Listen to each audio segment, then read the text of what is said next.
It's been 6 months since my in-laws moved into our home, promising it would be a temporary arrangement. However, they show no signs of leaving. Instead of contributing, they avoid work and constantly ask us for money. Our savings are dwindling, yet my husband, Tony, seems reluctant to ask them to leave. Whenever I glance up, I catch my father-in-law and mother-in-law smirking at me, pushing me to the brink of my patience. If they think they can mock me without consequences, they're sorely mistaken. My name is Anna. I'm 35 years old and have been married to Tony for 5 years. We met at our favorite bar and got married after dating for 18 months. We've faced our share of challenges, but overall, life has been good. Tony, what time do you think you'll be home today? I asked, trying to keep my frustration in check. Maybe around 7 o'clock p.m. I might have to work late today. For dinner, just make something when we get back. I'll be watching TV till then. All right. Although we both work, I handle all the housework. We initially agreed to share responsibilities, but Tony hardly helps. When he does, it's usually to complain. Argue only leads to more disputes and he just stops doing chores altogether. It's quicker if I just do everything myself. This has been our routine since our 2nd year of marriage. Then one day, I came home from work to find Tony deep in conversation on the phone. Oh, okay, that's fine with me. Got it, I'll let Anna know. Talk later. He hung up and I asked, who was that? Oh, that was Dad and Mom. Apparently, they got a leak in their house. A leak? Especially during this rainy season? Yeah, and they want to stay with us for a while. Stay with us? You mean move in? Well, we do have the extra room. It's not a big deal. Are you kidding me? I don't want to live with them, especially not those two. I'm not thrilled about living with my in-laws for a reason. They're terrible with money. My father-in-law is obsessed with the lottery despite having a stable job. My mother-in-law works part-time just once a week. They constantly waste money and frequently ask us for financial help. When my step-grandfather was hospitalized, my in-laws didn't even visit. I was the one caring for him and visiting regularly. Anna, I can't thank you enough. Don't mention it. We're family. Here's a week's worth of clothes for you. Always so kind. If my family ever causes any trouble, let me know right away. I'll take care of it. Thank you. I just hope things get better soon. I'll repay your kindness someday. After his release, my step-grandfather, disillusioned with my in-laws, asked them to leave. With nowhere else to go and minimal savings, they ended up renting a cheap apartment. So when Tony refers to the parents' house, he's talking about the apartment my in-laws moved into.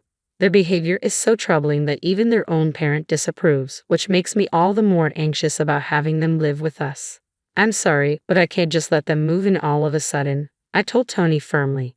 What? I understand they're in trouble, but remember when they asked us for money for living expenses? If they move in with us, they'll depend on us even more. Don't worry, I'll talk to them about it. Talk to them?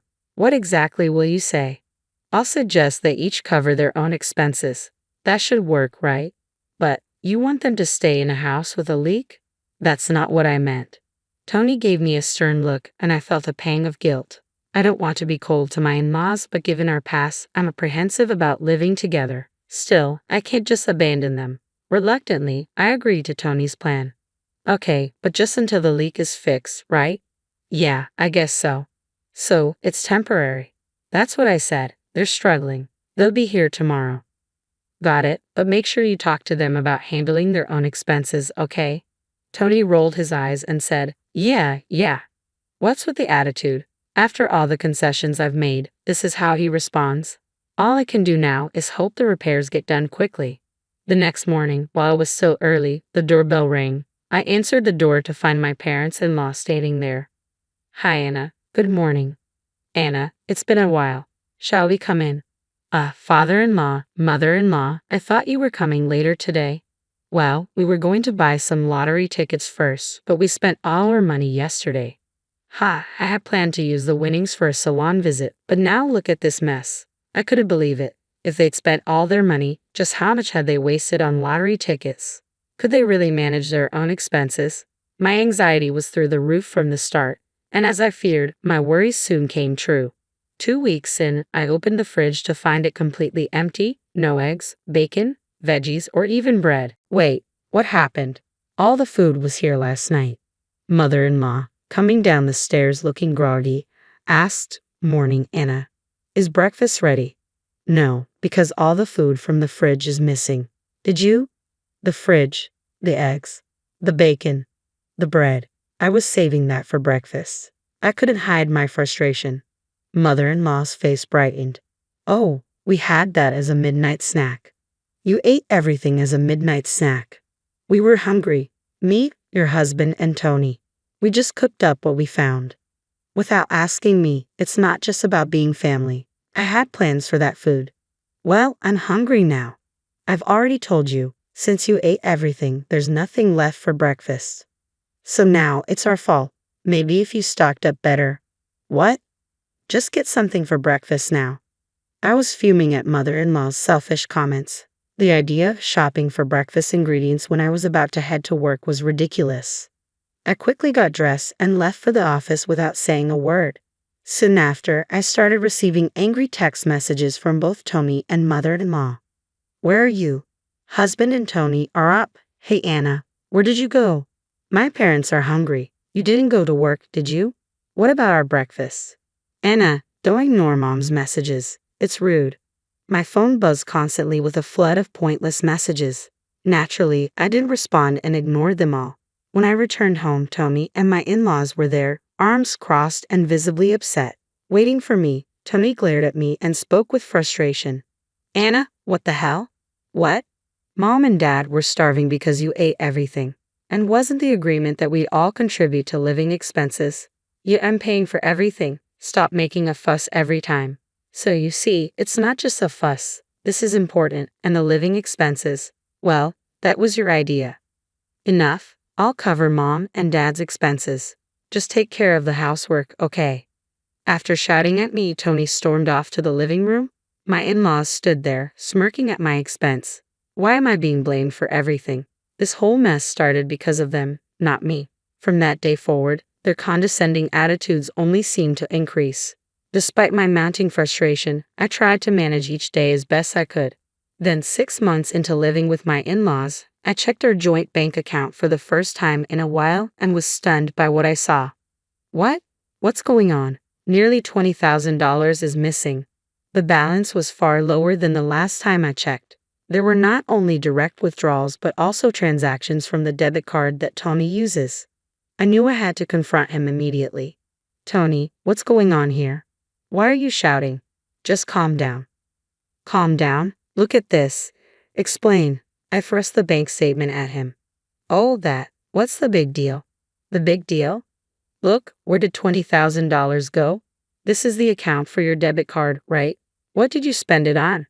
It wasn't me. I gave that debit card to Mom and Dad. What? The shocking revelation made everything go dark. I was desperate for answers. Why are they using a card linked to our joint account? What choice did I have? Mom and Dad said they were broke, and I promised to cover their living expenses. Well, I didn't know about that. If you made the promise, Tony, you should have used your own account. Why did it come out of our joint account? Ah, you always blow things out of proportion. What's the big deal? They're family too, right? I was fed up with Tony's blatant misuse of our funds. All the frustration I'd been holding back surged to the surface. I've had enough. Just because they're family doesn't mean they can do whatever they want. That account holds half of my savings too. Out of the $30,000 we had, $20,000 is gone, $5,000 more than your share. Since when did you become so greedy? It's really unattractive. I'm not being greedy, but how long are you planning to let your parents stay with us? It's been 6 months. The roof repair should have been finished by now. Raising my voice, I stared at Tony, trying to process his words. Repairs? Oh, you mean for their place? They decided to give that up. Wait, give it up. They said this place was cozy and didn't want to spend money on repairs, so they ended their apartment lease. Looks like we'll be living together for the foreseeable future. This had to be some sort of joke. I hadn't agreed to this. Who cares what you think? They're family. You're just a daughter-in-law. Sit down, be quiet, and deal with it. A surge of anger, unlike anything I'd ever felt, coursed through me. Is that how they see it? That I'm the villain here? If that's the way they want to play it, I'm done holding back. Determined to take action, I picked up the phone and called someone I needed to come over. A few hours later, Tony's step-grandfather arrived in response to my call. The The sight of him visibly unsettled Tony and his parents. "Gee, grandfather, what are you doing here?" Tony stammered. Before Tony could say more, the step-grandfather spoke firmly. "What do you think you're doing?" Anna filled me in on everything. "Gee, grandfather, why the sudden visit?" "Anna told you. We haven't done anything." "Be quiet, Tony. How could you, as her husband, not protect Anna from this mess? And you too, what kind of parents are you to behave like this?" Tony's parents quivered under the step-grandfather's intense gaze. "Dad, you don't understand. There's a reason." "No, no, no, father-in-law. Anna's just making things up." "Just making things up. You've been spending Anna's savings without asking." "Calm down, Dad. Our apartment had a leak, so we—" "Exactly. We only intended to stay here till the repairs were completed." "Right. Anna says you left the apartment without informing her. Should I contact the realtor to verify?" "Dad, wait, it's not as simple as that. We've got a situation." Frustrated, the step-grandfather interrupted. "You all need to stop this. You might think you can do whatever you want because I'm not around, but you're mistaken. I'm glad I exchanged contact details with Anna for situations like this." Dad and Anna exchanged contacts. When? "Be quiet. Do you understand how generous Anna has been up to now?" "Yes, we're sorry. Listen, if you've ever caused trouble for Anna again, I won't hesitate to cut ties with all of you and expose your disgrace to the entire family. Do you understand?" "Yes, we understand. We won't do it again. Please forgive us."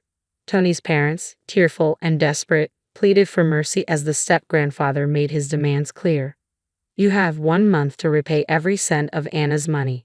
If not, I'll sever all ties, and Tony, from now on, I'll be living here with you. Any objections?" "Live here with you? Got a problem with that, Tony?" the step-grandfather pressed. "No, not at all." Tony and his parents were visibly shaken by the step-grandfather's words. Afterward, the step-grandfather had Tony's parents removed and took on the role of guardian, moving into our home.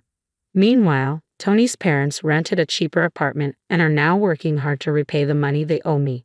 The father-in-law can no longer indulge in his lottery fantasies, and the mother-in-law has had to increase her part-time work to 5 days a week. Without the luxury of free spending, they are clearly struggling. Since the step-grandfather moved in, Tony has stopped making demeaning remarks toward me entirely. If Tony even tries to complain, the step-grandfather is quick to step in. "Tony, don't act superior in front of Anna." "Grandfather, that's not what I meant. I heard you talking back to Anna." "I'm sorry. I won't do it again." "If you dare repeat that behavior, you'll face the same consequences as those other two. Please just spare me." From that point on, Tony began helping with household chores, which significantly eased my workload. Thanks to his increased contribution, my stress levels decreased, allowing me to focus more on my job. "Step-grandfather, I can't thank you enough." "It's nothing," the step-grandfather said with a wave of his hand.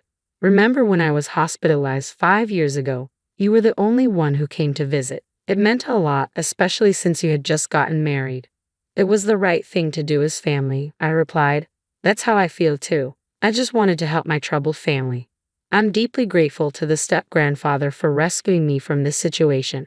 I hope to support him in any way I can in the future. Money changes everything. That's what people say, but I never believed it until the day a lawyer's call shattered my carefully arranged life into 1,000 jagged pieces. I was reshelving books in the library's fiction section when my phone buzzed. Usually, I let calls go to voicemail during work hours, but something made me answer. Maybe it was the unfamiliar number, or maybe fate has a way of forcing your hand when it's ready to deal you a new card. "Miss Johnson, this is Robert Walsh from Walsh & Associates. I'm calling regarding your cousin, David Turner." David, a name I hadn't heard in years. Last I knew, he was somewhere in Silicon Valley, making millions or losing everything. The family wasn't quite sure which. "There's been an incident," Walsh continued. "Mr. Turner has passed away, and you're named in his will." The book in my hand, some romance novel about star-crossed lovers, slipped and hit the floor with a dull thud. A few patrons looked up, but I barely noticed them. "That's impossible," I said. "I haven't spoken to David in 15 years. Nevertheless, Miss Johnson, you've inherited his controlling stake in Tech Fusion Dynamics. The current market value is approximately $48 million. I grabbed the shelf to steady myself. 48 million. The number bounced around my head like a pinball, setting off bells and whistles with each collision. There must be some mistake, I whispered. No mistake. We'll need you to come to our offices to discuss the details. And Miss Johnson, I'd advise discretion until everything is finalized. After hanging up, I stood there, frozen between the shelves that had been my sanctuary for the past 8 years. My phone buzzed again. Lucas, probably wondering about our dinner plans. I let it go to voicemail. Lucas, my boyfriend of 2 years, the man who'd been hinting at marriage, who'd been so patient with my hesitation, my need for independence. What would he say about this? Maeve. Nina's voice startled me. My best friend and fellow librarian appeared at the end of the aisle, her bright purple hair a stark contrast to the muted library surroundings. You okay? You look like you've seen a ghost. Something like that, I managed. Can you cover for me? I need some air. Outside, the city rushed by in its usual frenzy, but everything felt different, like I was watching it all through a warped lens. My cousin was dead. I was rich. The two facts refused to align in my mind. My phone buzzed again. Lucas. Hey, beautiful. His voice warm and familiar. Still on for dinner at my parents' place tonight? Carol and Henry Bennett. My potential future in-laws. They'd never approved of their son dating a librarian, though they hid it behind polite smiles and backhanded compliments. Actually, I'm not feeling well, I lied, surprising myself. I never lied to Lucas. Can we reschedule? Everything okay? Concern colored his voice, but something else too.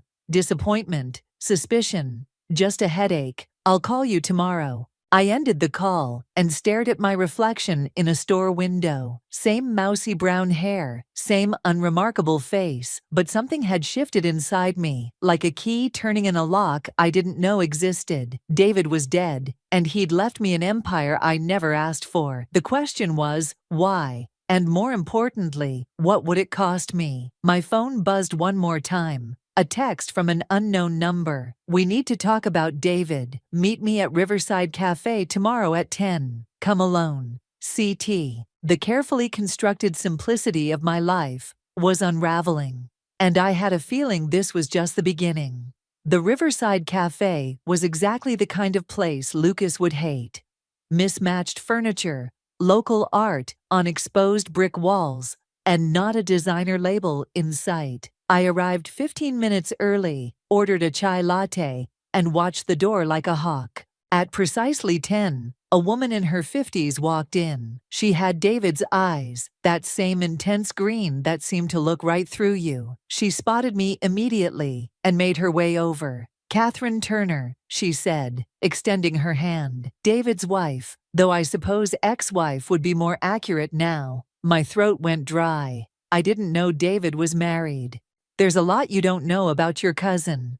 She sat down, declining my offer to get her a drink, including why he left you those shares. Before she could continue, my phone buzzed. Lucas. I silenced it, but Catherine noticed. Someone important. My boyfriend, I said, then added. He doesn't know about the inheritance yet. Catherine's lips tightened. Smart girl. Keep it that way. Especially if his last name is Bennett. The chai latte nearly spilled as my hand jerked. How did you? Because Carol Bennett has been trying to get her hands on Tech Fusion for years. David blocked her every attempt. She leaned forward. Your boyfriend's mother is a piranha in Chanel, Maeve, and you just became her favorite prey. My phone buzzed again. This time, a text. Where are you? Mom and Dad insist on dinner tonight. No excuses. Catherine watched me read it. Let me guess, sudden interest in family dinner. I should tell Lucas the truth, I said, more to convince myself than her. He's different from his parents. Really? Catherine pulled out her phone, showed me a photo. It was Lucas, leaving what looked like an investment firm. This was taken yesterday. He's already meeting with merger specialists. The cafe suddenly felt too warm, too crowded. That doesn't mean... It means exactly what you think it means. Catherine's voice softened. David knew this would happen. That's why he left you specific instructions. She slid an envelope across the table. Inside was a letter in David's familiar scrawl.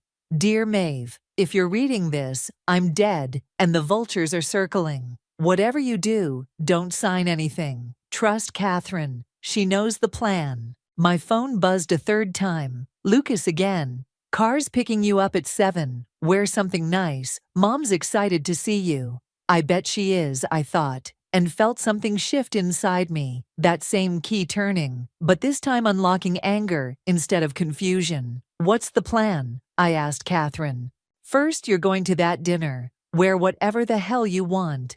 Let them think you're still the same naive librarian they've been underestimating. She stood up. But before you go, we need to make a quick stop at Walsh and Associates.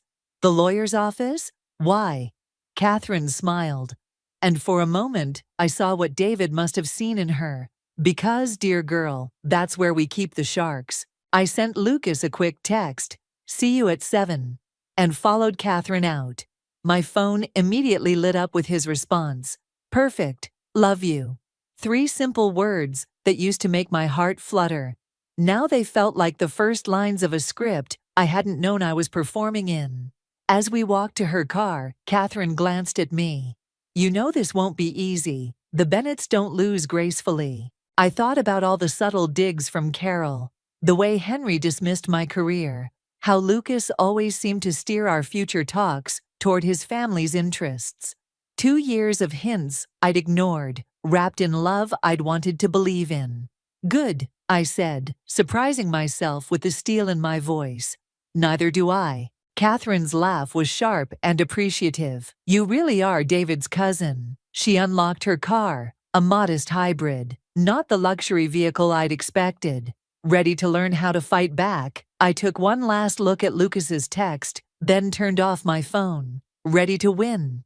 The Bennett mansion loomed before me like a challenge. I smoothed down my simple black dress, definitely not the something nice Lucas had in mind, and pressed the doorbell. Lucas opened the door, his smile faltering slightly at my outfit. You look comfortable. That's the idea. I stepped past him into the marble foyer, where Carol Bennett stood waiting in what probably cost more than my annual salary. Maeve, darling. Her air kiss missed my cheek by inches. We have so much to celebrate. I caught Lucas shifting uncomfortably. Celebrate? Lucas told us everything, Henry called from his study. About your inheritance. Quite the windfall. The betrayal hit like a physical blow. I turned to Lucas, who at least had the decency to look ashamed. Did he now? Come, let's have drinks before dinner. Carol steered me toward the living room. Henry's been dying to discuss some investment opportunities with you. Of course he has. I remembered Catherine's words about sharks and wondered if she could see me now, swimming in deep water. Actually, I said, planting my feet, I'd like to know exactly what Lucas told you. The room went still. Carol's perfectly manicured hand tightened on her martini glass. Just that you've come into some tech shares. Nothing specific, of course. 48 million in Tech Fusion Dynamics, Henry said, emerging from his study. That's quite specific, isn't it? Lucas stepped forward. Maeve, I only mentioned it because... Because what? The words came out sharp enough to make him flinch. Because you couldn't wait to tell them about my private business. Or because you've already planned how to spend it. Carol's smile turned brittle. Now, dear, you're being dramatic. We're practically family. Lucas was going to propose next month, weren't you, darling? My laugh surprised even me. Was he? Before or after the merger specialists? The glass in Carol's hand actually cracked. Lucas went pale. How did you know? I pulled out my phone, showed them Catherine's photo. Funny thing about family secrets, they have a way of coming out. Henry's face darkened. Catherine Turner has no right to warn me, unlike my boyfriend, who apparently reports everything to mommy and daddy. That's not fair, Lucas protested. I love you. This could be good for all of us. All of us. I gestured around the room.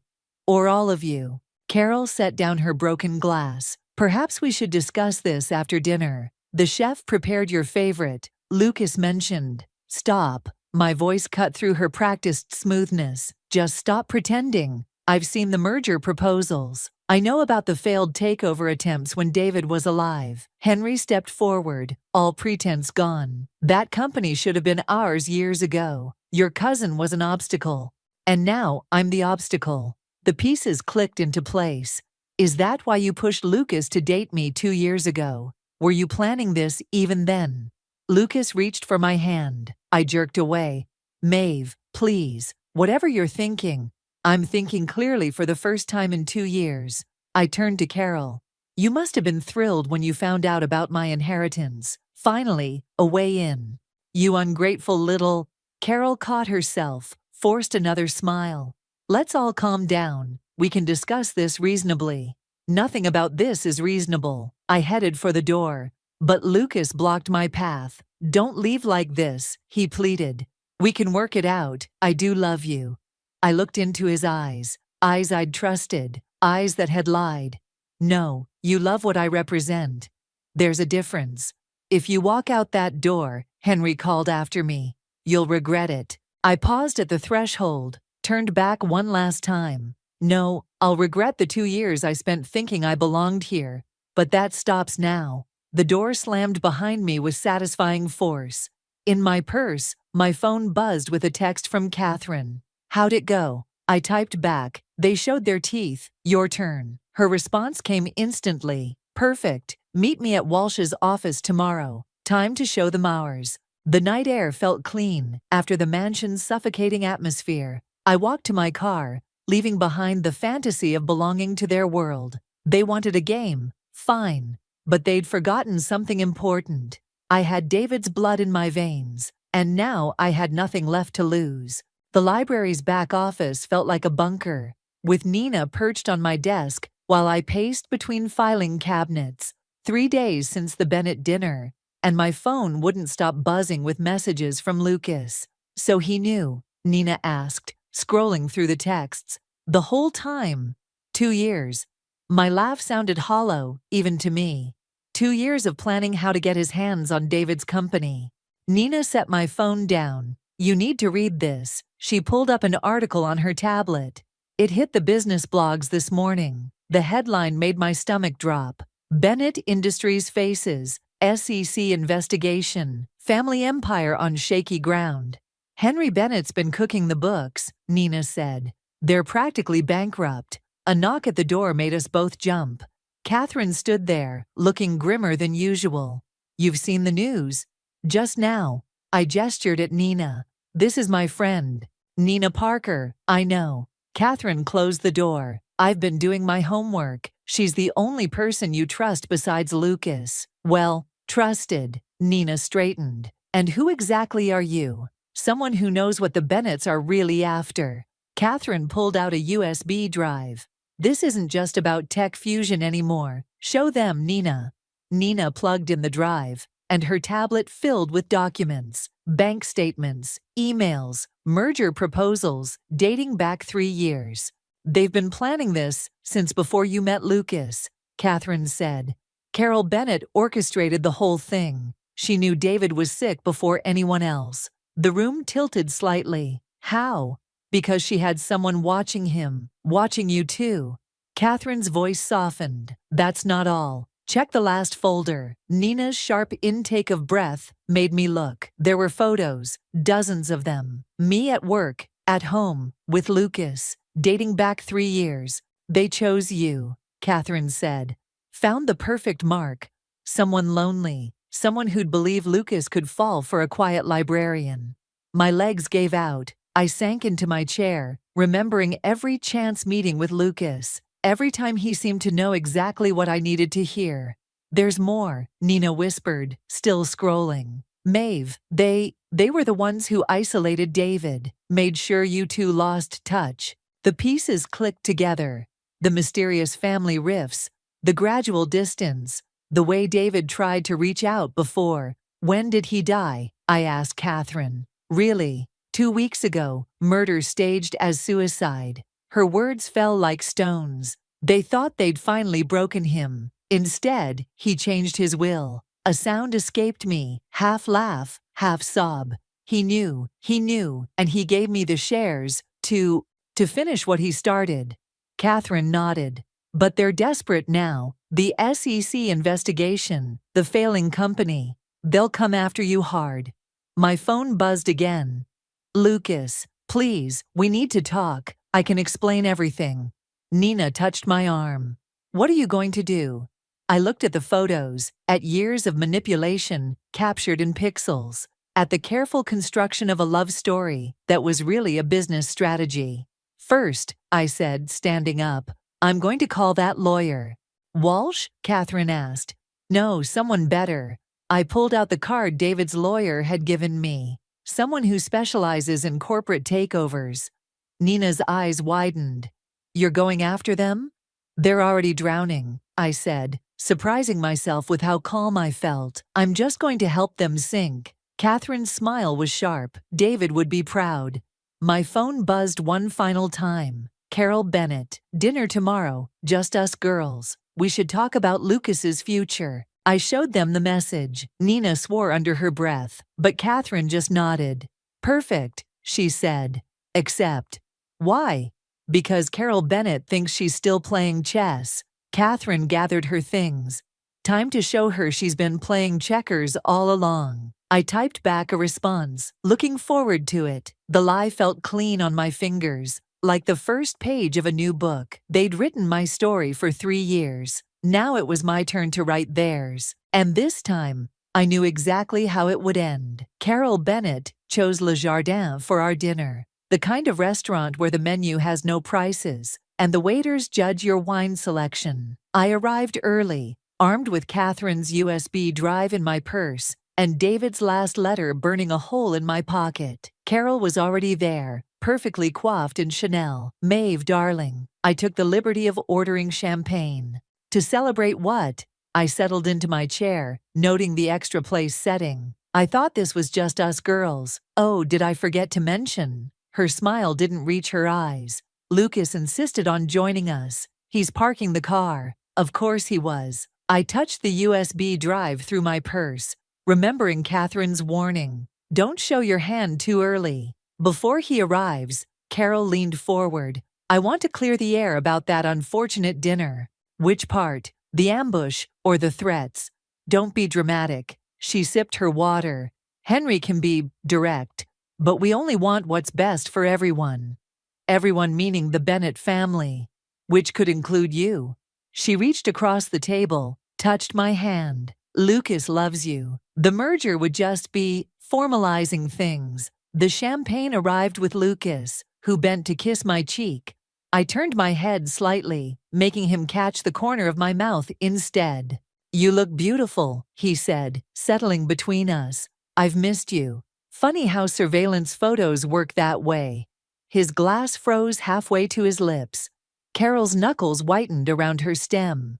What did you say? Lucas asked. I pulled out my phone, showed them the photos Catherine had given me. 3 years of watching, planning, orchestrating. That's quite the long game. Where did you get those? Carol's voice had lost its polish. The same place I got these. I placed David's letter on the table. He wrote this the day before he died, or should I say, the day before you had him killed. Lucas went pale. Maeve, whatever you think, I don't think, I know. I pulled out the USB drive. Every email, every transaction, every piece of evidence showing how you systematically destroyed David's life while setting up mine. Carol's mask cracked. You stupid girl, you have no idea what you're dealing with. Actually, I do. I stood up, gathering my things. The SEC investigation, that was just the beginning. The real documents hit the press tomorrow morning. Lucas grabbed my arm. Wait, don't touch me. I jerked away. You know what the funny thing is? Somewhere along the way, I think you actually started to care, but not enough to stop, right? I did care, I do. His voice cracked. It wasn't supposed to go this far. David wasn't supposed to what? Fight back? Leave me his shares? I laughed, and it sounded like breaking glass. He knew what you were. All of you. That's why he made sure I'd have the power to finish what he started. Carol stood, her composure finally shattering. If you think you can threaten us, I'm not threatening anything, I'm promising. I met her gaze steadily. By this time tomorrow, Bennett Industries will be under federal investigation. Your reputation, your social standing, everything you value, gone. You wouldn't dare. Watch me. I turned to leave, then paused. Oh, and Lucas, those merger papers you were hoping I'd sign, I already did, with your biggest competitor. The champagne bottle crashed to the floor as Carol lunged for her phone. Lucas just sat there, staring at nothing. Outside, Catherine was waiting in her car. How'd it go? Exactly as planned. My hands were shaking now, the adrenaline fading. Did you send the files? 10 minutes ago. It'll hit the morning news cycle. She studied my face. You okay? I thought about Lucas's face when I mentioned the merger, about Carol's mask finally cracking, about David, who'd seen this coming and armed me for the fight. No, I said honestly, but I will be. Catherine started the car. Where to? I touched the letter in my pocket, David's last gift, his final move in a game I was only beginning to understand. The lawyer's office, I said. We're not done yet. The morning headlines hit like bombs. Bennett Industries under federal investigation. Tech dynasty crumbles. Corporate scandal rocks social elite. I should have felt triumphant. Instead, I sat in Walsh's office, staring at security footage that changed everything. Play it again, I told the lawyer.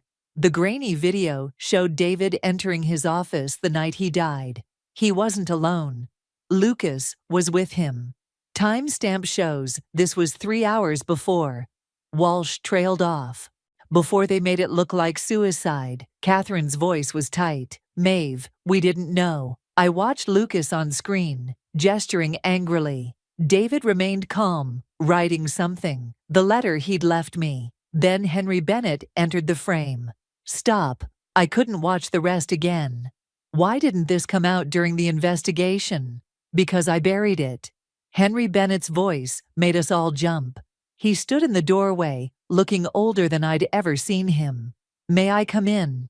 Catherine moved to block his path. Give me one reason. Because I'm here to confess. He placed a USB drive on Walsh's desk. Everything. The surveillance, the manipulation, David's murder, all of it. My throat closed. Why now? Because Lucas turned himself in an hour ago. Henry's composure cracked. My son is going to prison, and I won't let him go alone. The room tilted. Lucas had turned himself in. Lucas, who'd watched David die, who'd been part of it all, had finally chosen truth over family. Carol doesn't know you're here, I realized. Carol is boarding a private jet to a non-extradition country. His laugh was hollow. She always had an escape plan. I chose to face the consequences. My revenge fantasy was crumbling. I'd wanted them to suffer, to feel as betrayed as I did. But watching Henry Bennett surrender his freedom to stand with his son felt like a punch to the gut. The letter, I said suddenly. The one David wrote that night. What did it say? Henry pulled out a folded paper, the real letter, not the copy I had. He knew what was coming, read it. My hands shook as I unfolded it. Maeve, if you're reading this, I'm dead. And you're probably burning with revenge. Don't. The Bennetts destroyed themselves long before they came after us. The shares I left you aren't meant as a weapon. They're a chance to build something better. Lucas knows this. Despite everything, he might be the only one who can help you do it. Love, David. He knew, I whispered. He knew Lucas would choose differently, in the end. My son loved you, Henry said quietly. That wasn't part of the plan. It's why he couldn't go through with the final merger, why he fought with Carol, why he's confessing now. Catherine touched my arm. Maeve? I stared at the letter, at Henry's broken expression, at the evidence of a revenge plot that had somehow twisted into something else entirely. The press conference, I said finally, the one where I was going to expose everything, cancel it. What? Catherine straightened. After everything they did? David was right. This isn't about destroying them anymore. I faced Henry. You and Lucas will face justice through the courts, but Tech Fusion, we're going to rebuild it. Make it what David always wanted. We? Henry asked. Lucas will serve his time, but when he's out, I swallowed hard. David trusted him for a reason. Maybe it's time I figured out why. Walsh cleared his throat. The press is waiting downstairs. What should I tell them? I looked at the security footage, frozen on David's face. At Henry, choosing accountability over escape. At the letter that had changed everything. Tell them. I took a deep breath. Tell them this is a story about redemption, not revenge. My phone buzzed. Nina, probably wondering why I wasn't destroying the Bennetts as planned. But David's words echoed in my head. A chance to build something better. The hard part wouldn't be forgiving Lucas. The hard part would be forgiving myself for wanting to become exactly what I'd hated about them. Ready? Catherine asked, gesturing toward the door. No, I wasn't ready at all. But maybe that was the point. The prison visiting room smelled of industrial cleaner and stale coffee. Lucas sat across from me. Orange jumpsuit stark against his pale skin. 3 months in custody had stripped away his polished veneer, leaving something raw and unfamiliar. You got my letter? He asked. I placed David's final letter on the table between us. I got both of them. His eyes fixed on David's handwriting. Then you know. I know he trusted you. What I don't know is why. Lucas touched the letter's edge, then pulled back as if burned. The night he died, I was supposed to get his signature on the merger documents. Instead, he showed me everything. The real Tech Fusion financials, the prototype designs, what the company could become. And that changed your mind? No. His laugh was bitter. What changed my mind was watching my mother order his death like she was ordering dinner. A guard shifted nearby, reminding us we weren't alone. I lowered my voice. Why didn't you stop it? Because I was a coward. He met my eyes for the first time. But David knew that too. He knew I'd eventually choose differently. How could he possibly? Because of you? Lucas pushed David's letter toward me. He saw how I changed around you. Not just pretending, but actually changing. That's why he left you the shares. Not to destroy us, but to finish what he started. My throat tightened. The hidden clause in the charter. Article 7.3. Lucas nodded. If the shares are held by a direct descendant of the Turner family, they can't be diluted or transferred without unanimous board approval. Which means my mother's plan was doomed from the start. David made sure of that. The door opened, and Catherine walked in, carrying a thick folder. Sorry I'm late. Traffic was... She stopped, seeing Lucas. Oh. It's okay, I said. He needs to hear this too. Catherine sat beside me, spreading documents across the table. Carol's been found. Singapore authorities picked her up an hour ago. Lucas closed his eyes briefly. Good. There's more. Catherine pulled out a final document. We found David's original business plan. The one he wrote before the Bennetts got involved. My hands shook as I read it. A technology education initiative. Free coding schools in underserved communities, Lucas explained. That was his real vision, before my family convinced him to focus on profit instead. Which is why he left everything to you, Catherine said. He knew you'd understand the value of education, of giving people chances they might not otherwise have. The librarian in me stirred, a place where anyone could learn, regardless of background. We can still build it, Lucas said quietly. Even from in here, I can help, if you'll let me. I studied his face, the face I'd loved, hated, and now couldn't quite categorize. Why should I trust you? You shouldn't. He pushed away from the table. Trust David instead. He saw something in both of us, something worth saving.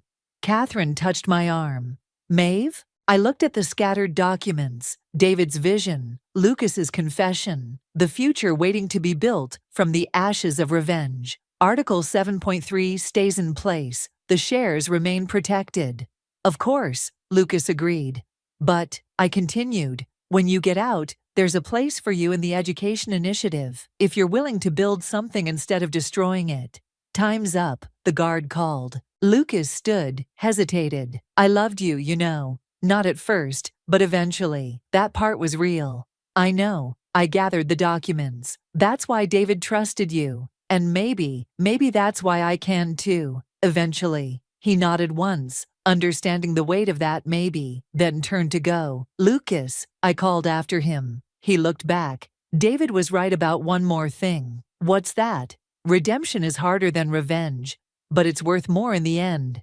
The door closed behind him, and I felt something shift. Not the key turning this time, but a door opening to something new, something better. Catherine squeezed my hand. "Ready?" I picked up David's letter, his final gift, now feeling less like a weapon and more like a foundation. Ready to build. The Turner Bennett Technology Center occupied an old warehouse in the city's forgotten industrial district. Exposed brick walls now held rows of computers, and the former loading dock had become a sunny reading room. I stood in the entrance, watching the first group of students file in. Teenagers mostly, carrying worn backpacks and uncertain dreams. Nina appeared beside me, her purple hair now streaked with silver. "They look terrified." "They look like me," I said. Before all this, the center had taken 18 months to build, each day a step away from revenge and towards something else, something David had seen coming all along. Catherine emerged from her office, carrying a familiar envelope. This came from the prison. Lucas's parole hearing was next month. His letters had evolved from apologies to ideas, each one filled with plans for expanding the center's reach. I tucked the envelope away for later. "Miss Johnson." A girl with thick glasses approached, clutching a laptop. "I found something weird in the registration system." I followed her to her workstation, where she'd pulled up the center's code. There, buried in the programming, was a message I'd never seen. For Maeve, who learned that the best revenge is proving them wrong. "Love, David." My throat tightened. Even now, he was leaving breadcrumbs, hidden messages in the foundation he'd helped me build. "It's not a bug," I told the girl. "It's a feature. Want to learn how he did it?" Her eyes lit up. We spent the next hour dissecting David's code, other students gradually gathering around to watch. This was what he'd wanted all along. Knowledge freely given, barriers broken down. The door chimed, and Henry Bennett walked in. He'd aged decades in prison, but his eyes were clearer now. "Just wanted to see it," he said quietly. "Before I leave town."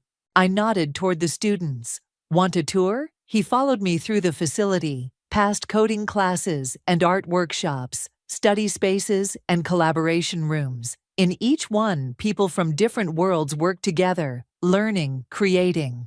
"Carol called," he said finally. "From Singapore." I stiffened. "And?" "She wanted to invest." I told her no. He smiled slightly. "Some things shouldn't be about profit." In my office, David's letter sat framed on the wall, next to the article announcing Carol's arrest. Redemption and justice, side by side. "Lucas would be proud," Henry said, then caught himself. "Sorry, I shouldn't. It's okay." I touched the envelope in my pocket. "He'll see it soon enough." Nina poked her head in. "Sorry to interrupt, but the reporters are here for the opening ceremony." I dreaded this moment, standing in front of cameras, explaining what we'd built, but looking at the students through my office window, I realized I didn't need to explain anything. The results spoke for themselves.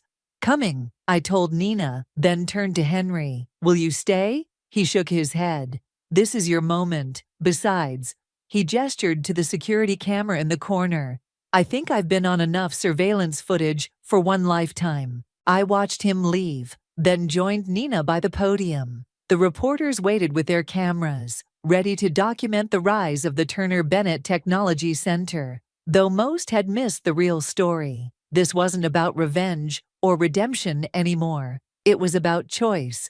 The choice to build instead of destroy, to teach instead of manipulate, to find strength in vulnerability rather than power. "Ready?" Nina squeezed my hand. I looked at our students, each carrying their own stories of struggle and hope.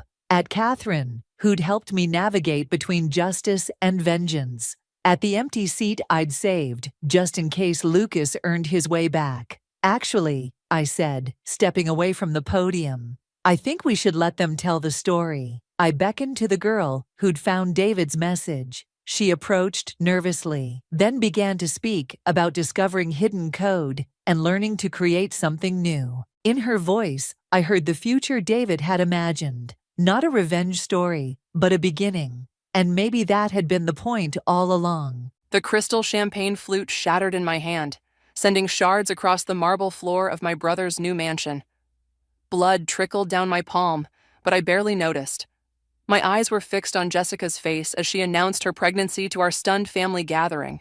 I'm Maya, and I know when someone is lying. 15 years of raising 3 boys has given me a sixth sense about deception. The way Jessica's fingers twitched against her designer dress, how her smile never quite reached her eyes.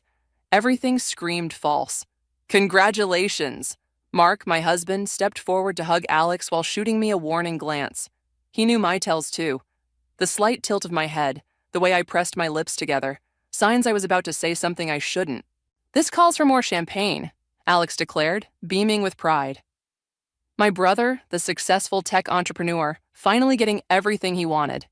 A baby to complete his perfect life. Tyler, my middle son, appeared at my side with a napkin. Mom, you're bleeding. His quiet voice anchored me back to reality. I wrapped the cloth around my palm, watching the red bloom through the white fabric. When are you due? I asked Jessica, keeping my voice light. She hesitated for a fraction too long. March, she said, one hand resting protectively over her still flat stomach. Wrong move. I'd been pregnant 3 times. No woman that early touches her stomach that way unless she's acting. Ryan, my eldest, was watching the exchange with narrowed eyes. At 18, he had inherited my bullshit detector. Lucas, my youngest, had already retreated to a corner with his phone, typical 14-year-old behavior. We should toast, Mark announced, trying to diffuse the tension crackling through the room. To Alex and Jessica's growing family. Everyone raised their glasses except me.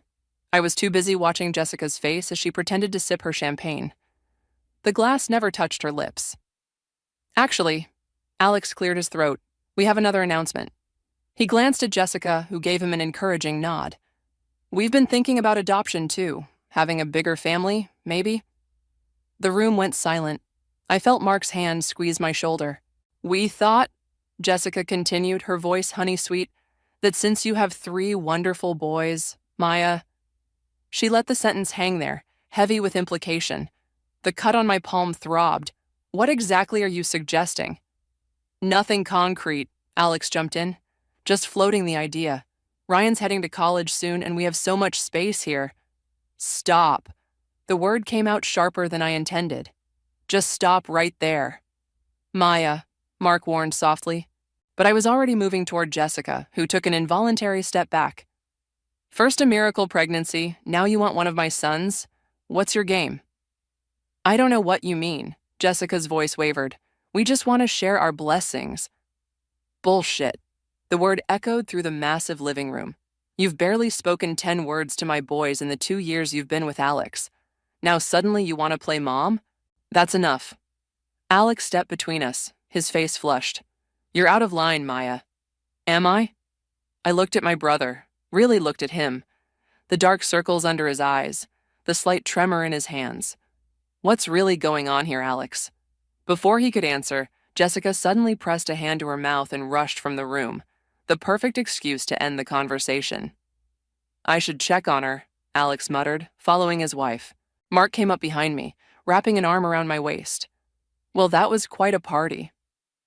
I watched my 3 sons huddled together, whispering. Ryan's protective stance, Tyler's concerned frown, Lucas's defiant glare, my boys, my family. Something's not right, I said quietly, and I'm going to find out what it is. Just don't do anything rash, Mark replied, but we both knew it was too late for that warning. The game was already in motion, and I intended to win. 3 days after the disastrous pregnancy announcement, I stood in Alex's empty kitchen, staring at the prescription bottle I'd found hidden behind the coffee maker. The label had been partially scratched off, but I could make out enough to know these weren't vitamins. Looking for something? Jessica's voice made me jump. She leaned against the doorframe, arms crossed, watching me with those calculating eyes. I held up the bottle. Fertility medications, interesting place to keep them. You shouldn't snoop through other people's things. Her voice was steady, but her fingers dug into her arms. And you shouldn't lie about being pregnant to my brother. The silence stretched between us like a rubber band about to snap. From the living room, I could hear Mark and Alex laughing about something, the sound jarring against our tension. You don't understand, Jessica finally said. Alex needs this. Needs what? A fake pregnancy? Or one of my children? She moved closer, lowering her voice. He's sick, Maya. Really sick. The doctors gave him 6 months, maybe less. The bottle nearly slipped from my hand. You're lying. Am I? Why do you think he's so desperate for an heir? For family? Her perfect mask cracked slightly. He won't tell you because he can't stand the idea of you pitying him. If this is another manipulation, Ryan already knows. The words hit me like a physical blow. What? Your perfect eldest son has been spending time with us, helping Alex get his affairs in order. He understands what's at stake. My phone buzzed, a text from Ryan. Coming over to Uncle Alex's, need to talk to you. You stay away from my son, I hissed, but Jessica just smiled. He came to us, Maya, because he sees the bigger picture, the legacy Alex could leave him, the opportunities. The front door opened and Ryan's voice carried through the house. Mom? In here, I called, not taking my eyes off Jessica. Ryan entered the kitchen, freezing when he saw us. At 18, he looked so much like Alex at that age, the same determined jaw, the same ambitious glint in his eyes. I see you two are talking, he said carefully. Your aunt was just explaining how you've been helping Uncle Alex. The words tasted bitter. Behind my back. Mom, don't. I held up my hand. Just tell me if it's true, about Alex being sick. Ryan's silence was answer enough. Jessica slipped past us, pausing at the door. I'll give you two a moment. Once she was gone, Ryan slumped against the counter. I wanted to tell you, but Uncle Alex made me promise. How long have you known? 2 months. He collapsed during one of our lunch meetings. I drove him to the hospital. The bottle in my hand suddenly felt like it weighed 1,000 pounds. And the adoption idea? Was that yours or hers? His. He wants to make sure his company stays in the family. Jessica, she just wants what's best for him. I laughed, harsh and hollow. Best for him or best for her? Why do you hate her so much? Because she's lying about something. I can feel it. I set the bottle down carefully. And now she's using you to manipulate this situation. Nobody's using me. Ryan straightened, looking more like his uncle than ever. I'm making my own choices. Are you? Or are you just seeing dollar signs and opportunities? The moment the words left my mouth, I knew I'd gone too far. Ryan's face hardened. You don't get to judge me, not when you've spent years telling us to look out for family. Well, Uncle Alex's family too. He stormed out, leaving me alone with the damning evidence of Jessica's deception and the weight of too many secrets. Mark appeared in the doorway. Everything okay? Ryan just left looking pretty upset.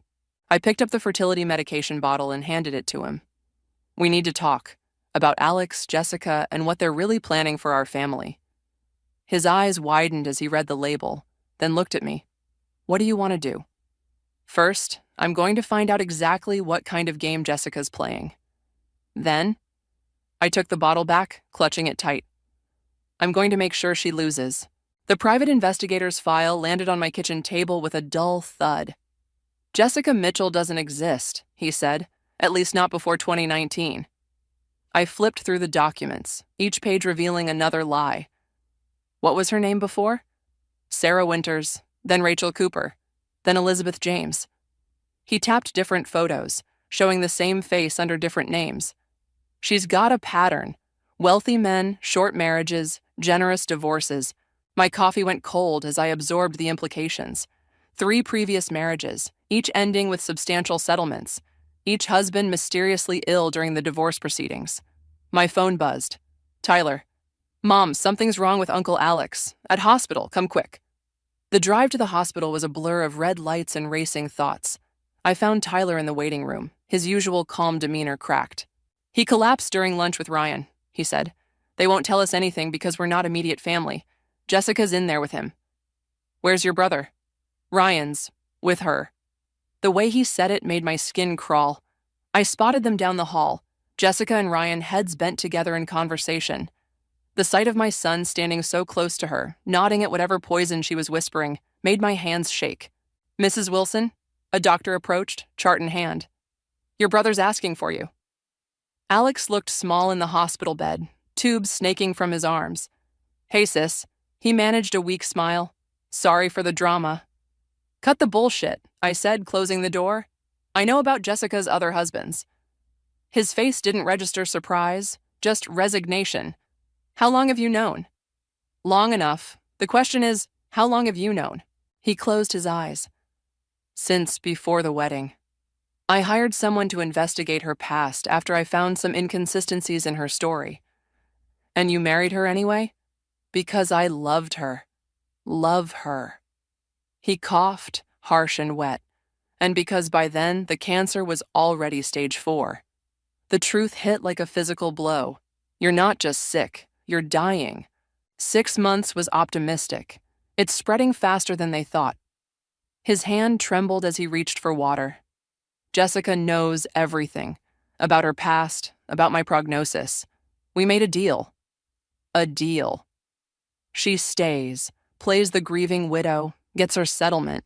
In exchange, she helps secure Ryan's future in the company. My blood ran cold. "You're using my son as a pawn?" "I'm securing his future, my legacy." Alex's voice strengthened with conviction. "Ryan has the drive, the intelligence, with Jessica's guidance." "Her manipulation, you mean?" I leaned closer. "She's done this before, Alex. 3 times. And each husband died under suspicious circumstances during divorce proceedings." He waved off my concern. "Those were different. She loves me." "Like she loved the others? Did you even check how they died?" A nurse knocked, entering with medication. I stepped back, watching Jessica slip in behind her, Ryan hovering in the doorway. "Everything okay in here?" Jessica's voice dripped concern, but her eyes were sharp. "Just fine," I replied, matching her tone. "Alex was telling me about your arrangement." Something flickered across her perfect mask. Fear? Anger? She recovered quickly, moving to Alex's side. "Darling, you should rest." "Mom," Ryan started, but I cut him off. "Not now." I headed for the door, pausing beside my son. "We'll talk about this at home." In the hallway, Tyler waited with Lucas, who had finally arrived. "Is Uncle Alex okay?" I looked at my younger sons, untouched by Jessica's influence, and made a decision. "No, he's not, and neither is your brother." "What do you mean?" Lucas asked. Through the window, I watched Jessica adjust Alex's pillows, playing the devoted wife while Ryan looked on admiringly. The perfect picture of family devotion, except I'd seen the autopsy reports of her previous husbands. All 3 had died from seemingly natural causes, their symptoms matching Alex's current condition perfectly. "It means," I said, pulling my sons close, "that we're going to save your uncle and your brother, whether they want to be saved or not." "How?" Tyler asked. I thought of the private investigator's file, of Jessica's pattern, of my son being drawn into her web. "By destroying Jessica before she can destroy our family." The boys exchanged worried looks, but I was already planning my next move. Sometimes, to protect the ones you love, you have to embrace the darkness they're too naive to see. The toxicology report sat unopened on my laptop screen for 20 minutes before I found the courage to click. 3 previous husbands, 3 similar patterns of declining health. Trace amounts of thallium found during the final autopsy of husband number 2, dismissed as environmental exposure. My phone lit up with a text from Ryan. "Meeting Jessica for lunch to discuss Uncle Alex's treatment options. Don't try to stop me." I closed the laptop and grabbed my keys, but Mark blocked the doorway. "Before you go charging in there, we need to talk. She's poisoning my brother, Mark, and our son is walking right into her web." "I know." He held up a manila envelope. The private investigator found something else, about Ryan. Inside were photos. Ryan and Jessica at various restaurants, coffee shops, his hand on her arm, her fingers brushing his shoulder. The timestamps went back months, long before Alex's diagnosis. It gets worse, Mark said quietly. Check the bank statements. $10,000 transferred from Jessica's personal account to a new account in Ryan's name. The date matched Alex's first hospital admission. My hands shook as I dialed Ryan's number. Straight to voicemail. He's not at lunch with Jessica, Tyler said from the stairs, making me jump. He's at the hospital with Uncle Alex. I just got off the phone with Lucas. He's there too. Why didn't they tell me? Tyler's face darkened. Because Jessica convinced them you're trying to sabotage Uncle Alex's recovery. She showed them emails supposedly from you to his board of directors, trying to have him declared mentally unfit. Those are fake. I know, Mom. That's why I hacked her laptop. Mark and I stared at our middle son, who shrugged. What? Someone had to do something while you were playing detective. He pulled out his phone, showing us screenshots. She's been planning this for over a year. The adoption idea? That was Ryan's suggestion, not Uncle Alex's. He and Jessica, they've been having an affair, I finished, the words tasting like ash. Not exactly. Tyler scrolled through more messages. She promised to make him CEO after Uncle Alex dies. Said she could convince the board if Ryan played along with her plan. Mark cursed under his breath. She's manipulating both brothers. 3, Tyler corrected. Lucas is involved too. She's been helping him apply to private schools behind your back, promising to pay his tuition if he supports her story about your mental state. The room spun slightly. I gripped the counter, trying to process the layers of betrayal. My phone buzzed, a text from an unknown number. Your brother's condition is deteriorating. Shame about the mix-up with his medication. But then, accidents happen when family members interfere with treatment plans. Mom, Tyler's voice seemed far away. What are we going to do? I looked at the photos again. My eldest son, my dying brother, my youngest being pulled into Jessica's elaborate scheme, each of them thinking they were getting what they wanted, none seeing the poison she was feeding them all. We're going to give her exactly what she wants, I said finally. Mark's eyebrows shot up. You can't be serious. Tyler, can you get into her banking records? He nodded slowly. Already have. She's got offshore accounts under her previous names. Good, because we're going to help her kill my brother. What? Both Mark and Tyler exclaimed. I picked up the toxicology report. She's careful, patient. Each death looked natural because she took her time. But if Alex dies too quickly, with too much poison in his system, the police will investigate, Tyler finished, understanding dawning on his face. And when they do, they'll find the evidence of her previous murders, along with proof that she's been manipulating my children. I turned to Mark. Unless you have a better idea? He studied my face for a long moment. You're talking about letting your brother die to catch her. I'm talking about sacrificing one life to save 3. My voice cracked.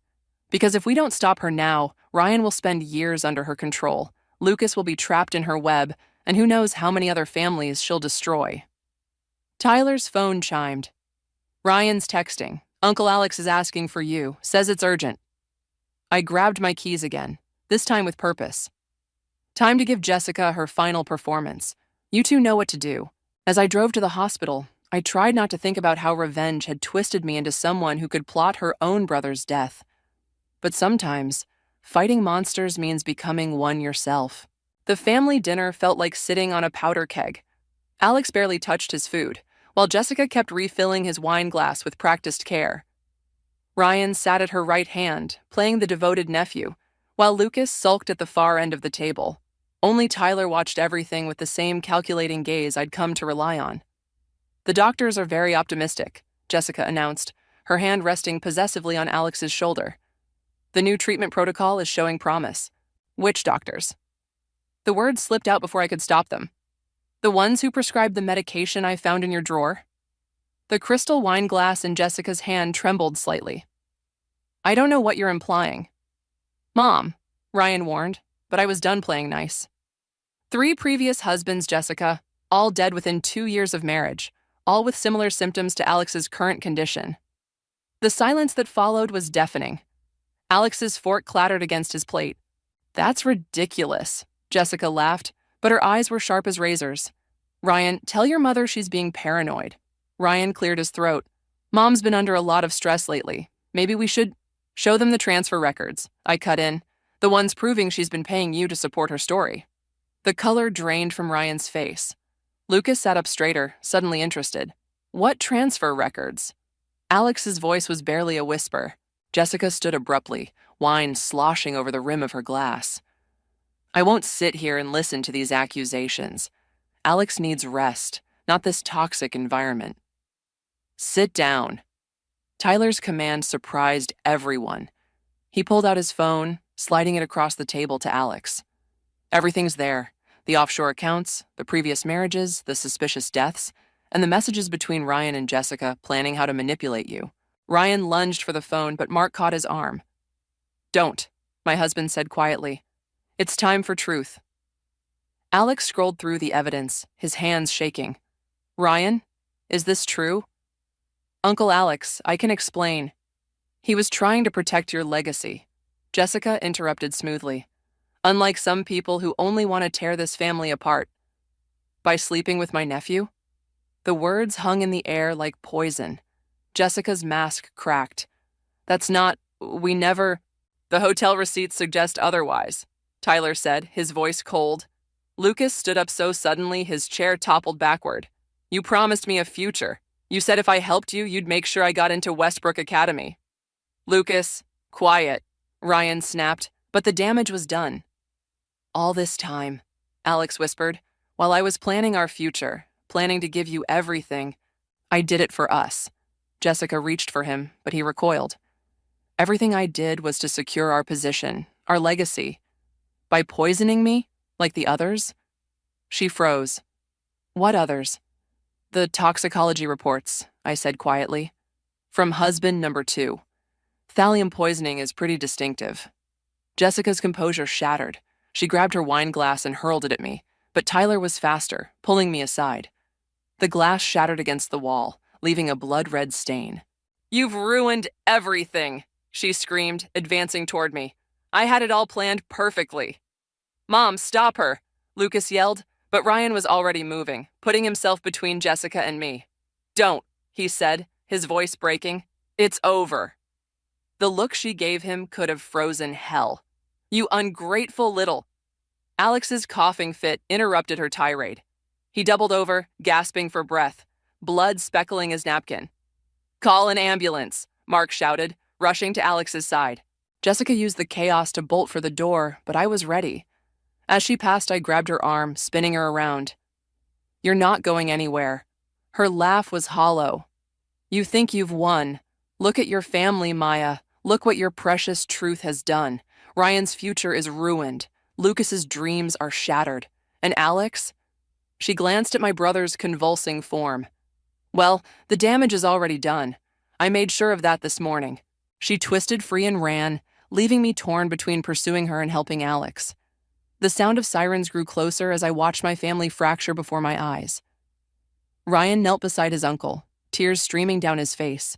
Lucas huddled in a corner while Tyler called the police.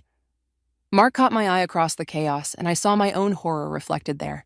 We'd exposed the truth, but at what cost? And somewhere out there, Jessica was escaping with all our secrets, all our weaknesses, and nothing left to lose. The game wasn't over. It was just beginning. The hospital corridor stretched endlessly before me as I followed the trail of blood drops, tiny crimson breadcrumbs leading to my brother's room. Alex had collapsed again during his attempted escape, proving Jessica's morning dosage had been particularly lethal. He's asking for you, the nurse said, but her expression suggested I shouldn't expect much time. Inside, machines beeped in irregular rhythm. Tyler sat in the corner, laptop open, frantically tracking Jessica's financial movements. Mark stood guard at the door while Ryan paced like a caged animal. Where's Lucas? I asked. Gone, Ryan spat, following Jessica's breadcrumbs about some private school connection. He won't answer his phone. Alex's hand trembled as he reached for me. The safe, he whispered, behind the Kandinsky in my study. Everything you need. His monitors screamed. Medical staff flooded the room, pushing us out. Through the chaos, I caught Ryan slipping something into his pocket, a piece of paper from Alex's bedside table. What did you take? He met my gaze with Jessica's same cold calculation. Insurance. Against what? against you destroying everything Uncle Alex built. He backed away.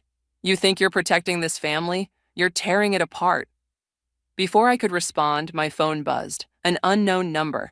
The text contained only an address and 4 words. Lucas says hello, sister dear. Tyler looked up from his laptop.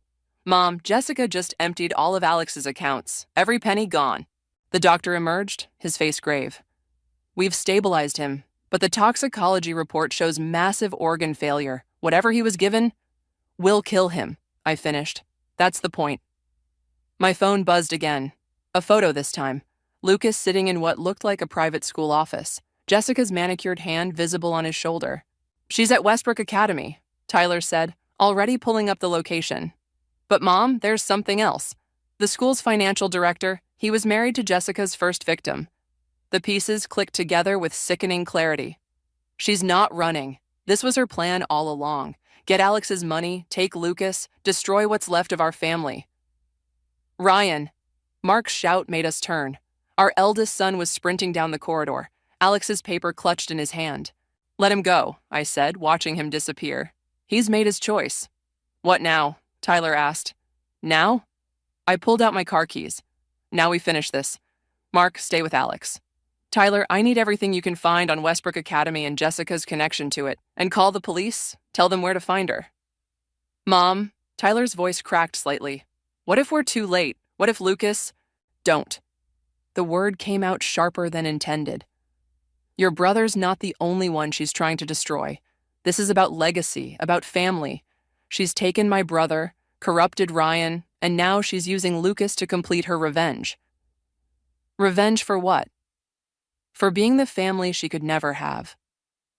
The realization hit me as I said it. Every husband, every manipulation. She's been trying to create the perfect family, then destroying it when it proves imperfect. My phone buzzed one final time. A video. Lucas staring into the camera, tears streaming down his face. Mom, I'm sorry. She says if you don't bring Alex's new will to Westbrook within the hour, she'll make sure Ryan takes the fall for everything. The affairs, the poison, all of it. She has proof. The screen went black. Tyler's fingers flew across his keyboard. Mom, the police are on their way, but they won't make it in time. I checked my watch. How long can you keep Alex stable? Mark's face darkened. You can't be serious. Jessica wants to destroy our family? Fine, let's give her what she wants. I pulled out my own copy of Alex's will, the one she didn't know about. But this time, we play by my rules. Maya. Mark grabbed my arm. This isn't about revenge anymore. This is about survival. No, I said, shaking him off. This is about justice. For Alex, for her other husbands, for our sons. I headed for the door. Sometimes the only way to protect your family is to be willing to lose them. Behind me, the monitors tracking Alex's heartbeat grew fainter, like a countdown to what was coming. I had less than an hour to save one son, stop another from destroying himself, and prevent a murderer from completing her masterpiece of destruction. And somewhere in the gathering darkness, Jessica waited, thinking she'd finally won. She had no idea what a mother protecting her children was capable of. It was time to show her. Westbrook Academy's empty hallways echoed with my footsteps as I approached the headmaster's office. Through the frosted glass, I could make out 3 silhouettes: Jessica, Lucas, and Ryan. Of course, Ryan would be here. He'd chosen his side. Right on time, Jessica called out as I entered. She sat behind the headmaster's desk like she belonged there, Lucas rigid beside her, Ryan leaning against the window with Alex's papers clutched in his hand. Where's the real headmaster? I asked, though I already knew. Indisposed. Food poisoning, such a shame. Her smile didn't reach her eyes. The will? I placed a manila envelope on the desk. First, let Lucas go. Mom, Lucas's voice cracked. I'm sorry, I thought... Quiet, Jessica snapped. Ryan, verify the documents. As Ryan reached for the envelope, I noticed something odd about his stance. The slight tremor in his hands, the way he wouldn't meet my eyes. He was scared. It's fake, he said after scanning the papers. This isn't Uncle Alex's signature. Jessica's facade cracked slightly. Where's the real will? With the police. Tyler's voice came from my phone in my pocket on speaker. Along with the evidence from your previous husband's deaths. They're on their way. You're bluffing. But Jessica's hand slipped into her desk drawer. The headmaster didn't have food poisoning, did he?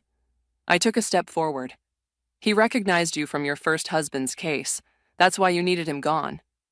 Mom, Ryan warned, but I kept going. 3 husbands, 3 schools, 3 destroyed families.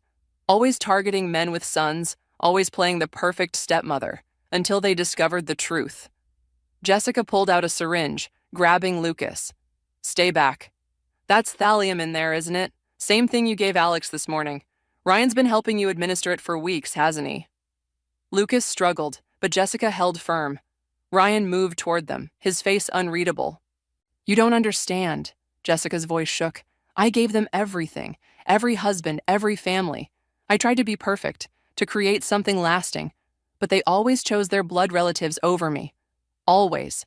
So you killed them? I set them free, and I gave their sons better opportunities, better futures.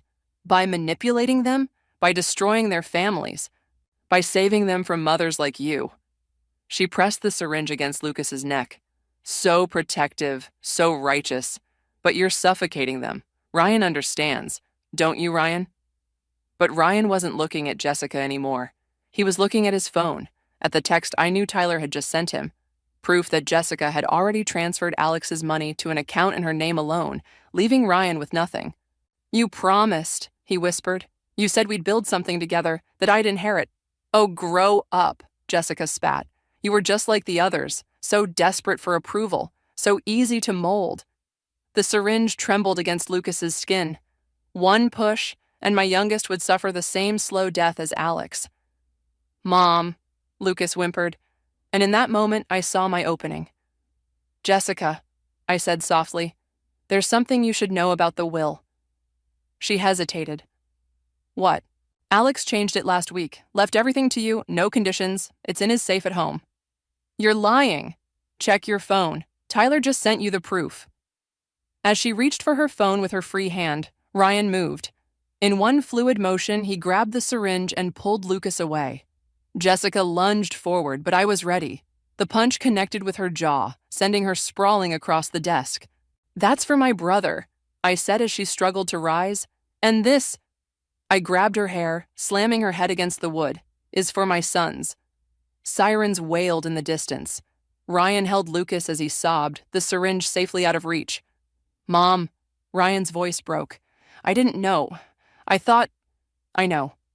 I kept Jessica pinned as footsteps thundered down the hallway. We'll talk about it later. As the police burst in, Jessica started laughing. You think this is over? Your precious family is already destroyed. Look at them. The trust broken, the bonds shattered. I've already won. I leaned close as they handcuffed her. No, Jessica. You just taught my sons what real family looks like. It's not perfect. It's not even always good. But we protect our own, even from themselves. The police led her away, her laughter echoing through the halls like a dying curse. My sons stood together, broken but alive, and I realized that sometimes victory looks a lot like survival. The key felt heavy in my hand as I unlocked Alex's front door. His house still smelled like him, coffee and expensive cologne, but the silence was deafening. The doctors had given him days, maybe hours. Jessica's final dose had done its work. Ryan stood in the doorway of the study, watching me gather Alex's papers. The police want my statement tomorrow. Tell them the truth. I pulled open the safe behind the Kandinsky. All of it. Even about helping her poison him? My hands stilled on the documents. Especially that. Lucas appeared in the doorway, his face tight. They found more victims. 7 husbands, not 3. Different names, different cities. 8, Tyler corrected, joining us with his laptop.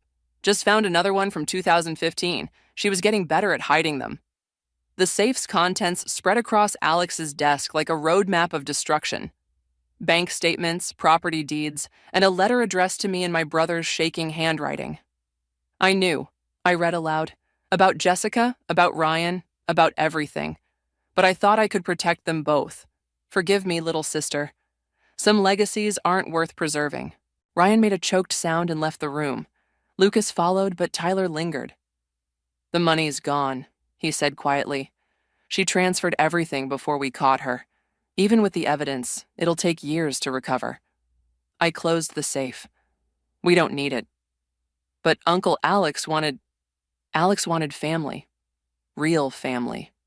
Not whatever twisted version Jessica sold him. The front door opened, and Mark's footsteps echoed through the house. Maya? The hospital called. I nodded, unable to speak. We all knew what that meant. There's something else, Mark continued. They found this in Jessica's cell. He held out a crumpled note. The handwriting was elegant, controlled. You think you've won, sister dear? Look closer at your precious family.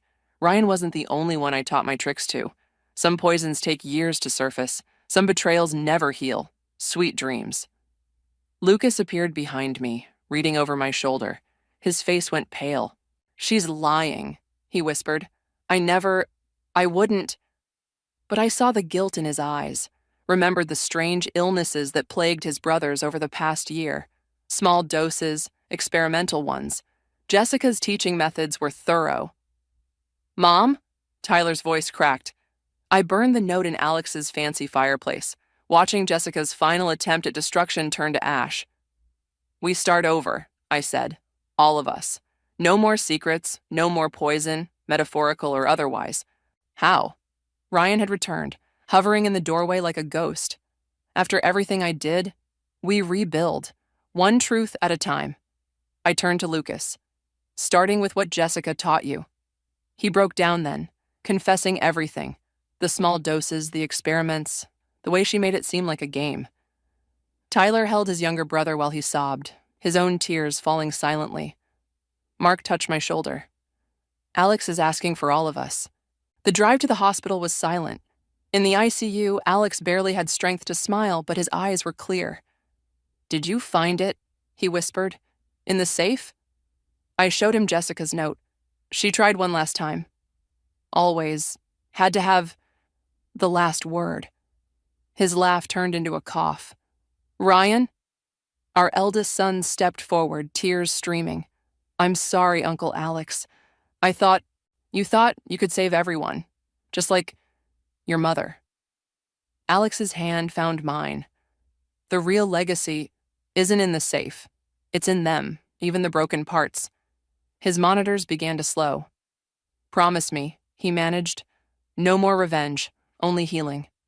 I looked at my sons, Ryan's guilt, Tyler's quiet strength, Lucas's desperate need for redemption. The poisons in our family ran deeper than Jessica's chemicals, but maybe that's what made us stronger. We knew our darkness, could face it together. I promise, I whispered, but Alex was already gone. Later, standing in his empty study, I found one last note in the safe, written years ago. Family is the hardest poison to swallow, and the only antidote that matters. I left it there, locked away with the rest of our secrets. Some legacies are meant to be buried, while others, the ones written in blood and tears and forgiveness, those are the ones worth preserving, even if they leave scars, especially if they leave scars. I stare at the pink slip in my hands, the words, termination effective immediately, swimming before my eyes like cruel little fish. 10 years of dedication to the Riverside Public Library, reduced to a single sheet of paper and a box of personal belongings. I'm sorry, Sarah, Director Thompson says, not meeting my eyes. His hands fidget with a gold pen, the same one I'd given him last Christmas. It's out of my hands. The board's decision is final. The lie in his voice is as clear as the afternoon sun streaming through his office window. I've known this man for a decade, watched him stammer through budget meetings and celebration speeches. He's never been good at deception. Who made the call? I ask, my voice steadier than I expect. Really made it? He clicks the pen repeatedly, a nervous tick I've seen 1,000 times. I can't discuss that. Legal reasons, you understand. I don't understand, not at all. But I gather what's left of my dignity and stand up, the chair scraping against the floor with a sound like fingernails on a chalkboard. Of course, legal reasons. The words taste like vinegar on my tongue.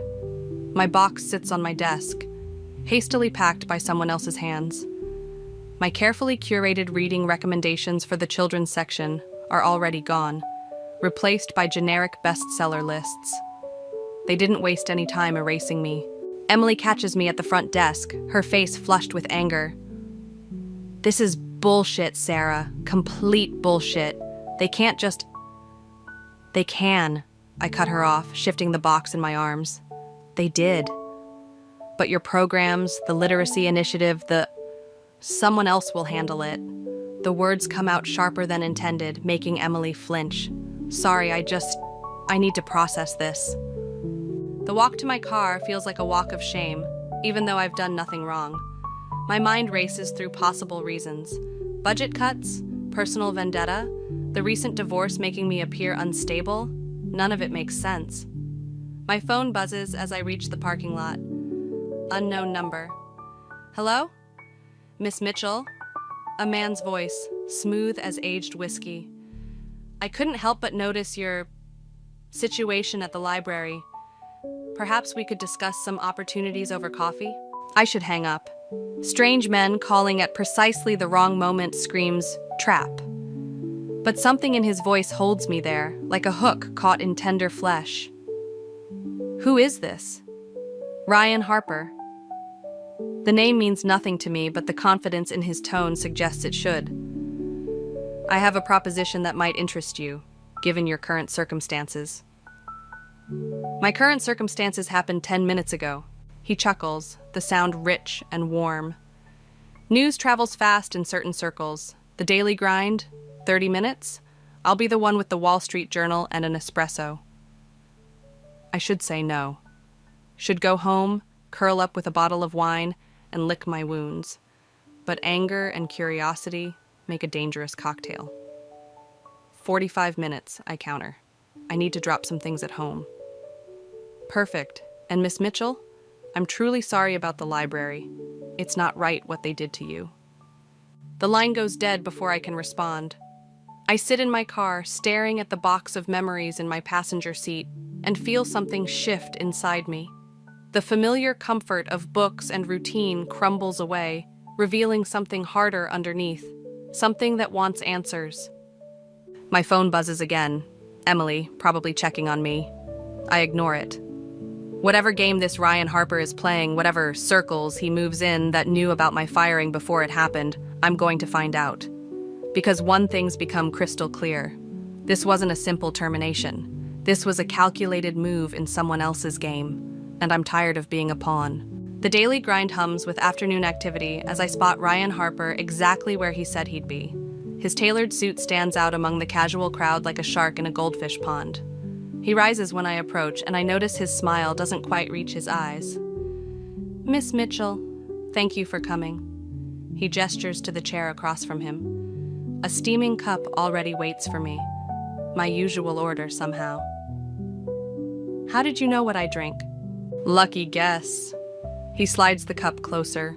"Most librarians I know prefer their coffee like their books, complex and thoughtfully prepared." I leave the cup untouched. "Most librarians you know?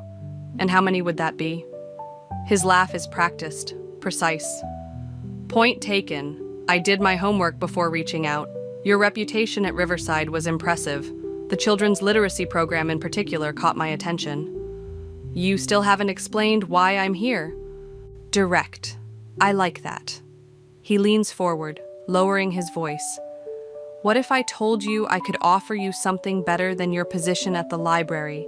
Something that would make today's unpleasantness seem like a blessing in disguise?"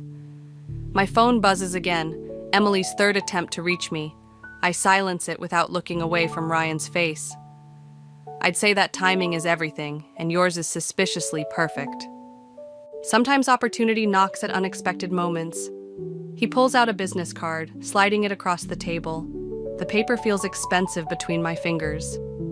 "My family's foundation is launching a new educational initiative. We need someone with your expertise to oversee it." "The Harper Foundation," I read aloud. "The logo looks familiar. I've seen it on donor plaques around town. Why me?" "Because you understand the importance of stories, of shaping narratives." Something shifts in his expression, almost imperceptible. "The position comes with significant resources at your disposal, complete creative control. And what's the catch?" Dinner. He says it simply, like he's suggesting a handshake. With my parents this Saturday. They'll want to meet the person who'll be handling such a delicate project. My coffee sits untouched, growing cold. You orchestrated my firing, didn't you? Instead of denying it, he studies me with newfound interest. Would it matter if I did? The outcome remains the same. You need a job, and I'm offering you an opportunity that could change your life. That's not a no. No, it's not. He reaches across the table, his fingers brushing mine as he retrieves his business card. 7 o'clock Saturday. The address is on the back. Wear something elegant. My mother notices these things. I should walk away. Every instinct screams that I'm being manipulated, moved like a piece on a chessboard. But curiosity burns stronger than caution. Why go to all this trouble? You could have just approached me at the library. Some doors need to close before others can open. He stands, adjusting his cuffs with practiced precision. Besides, I find that people are most interesting when they're knocked off balance, shows their true character. As he turns to leave, I call after him. And what if I don't show up? He pauses, that same calculated smile playing at his lips.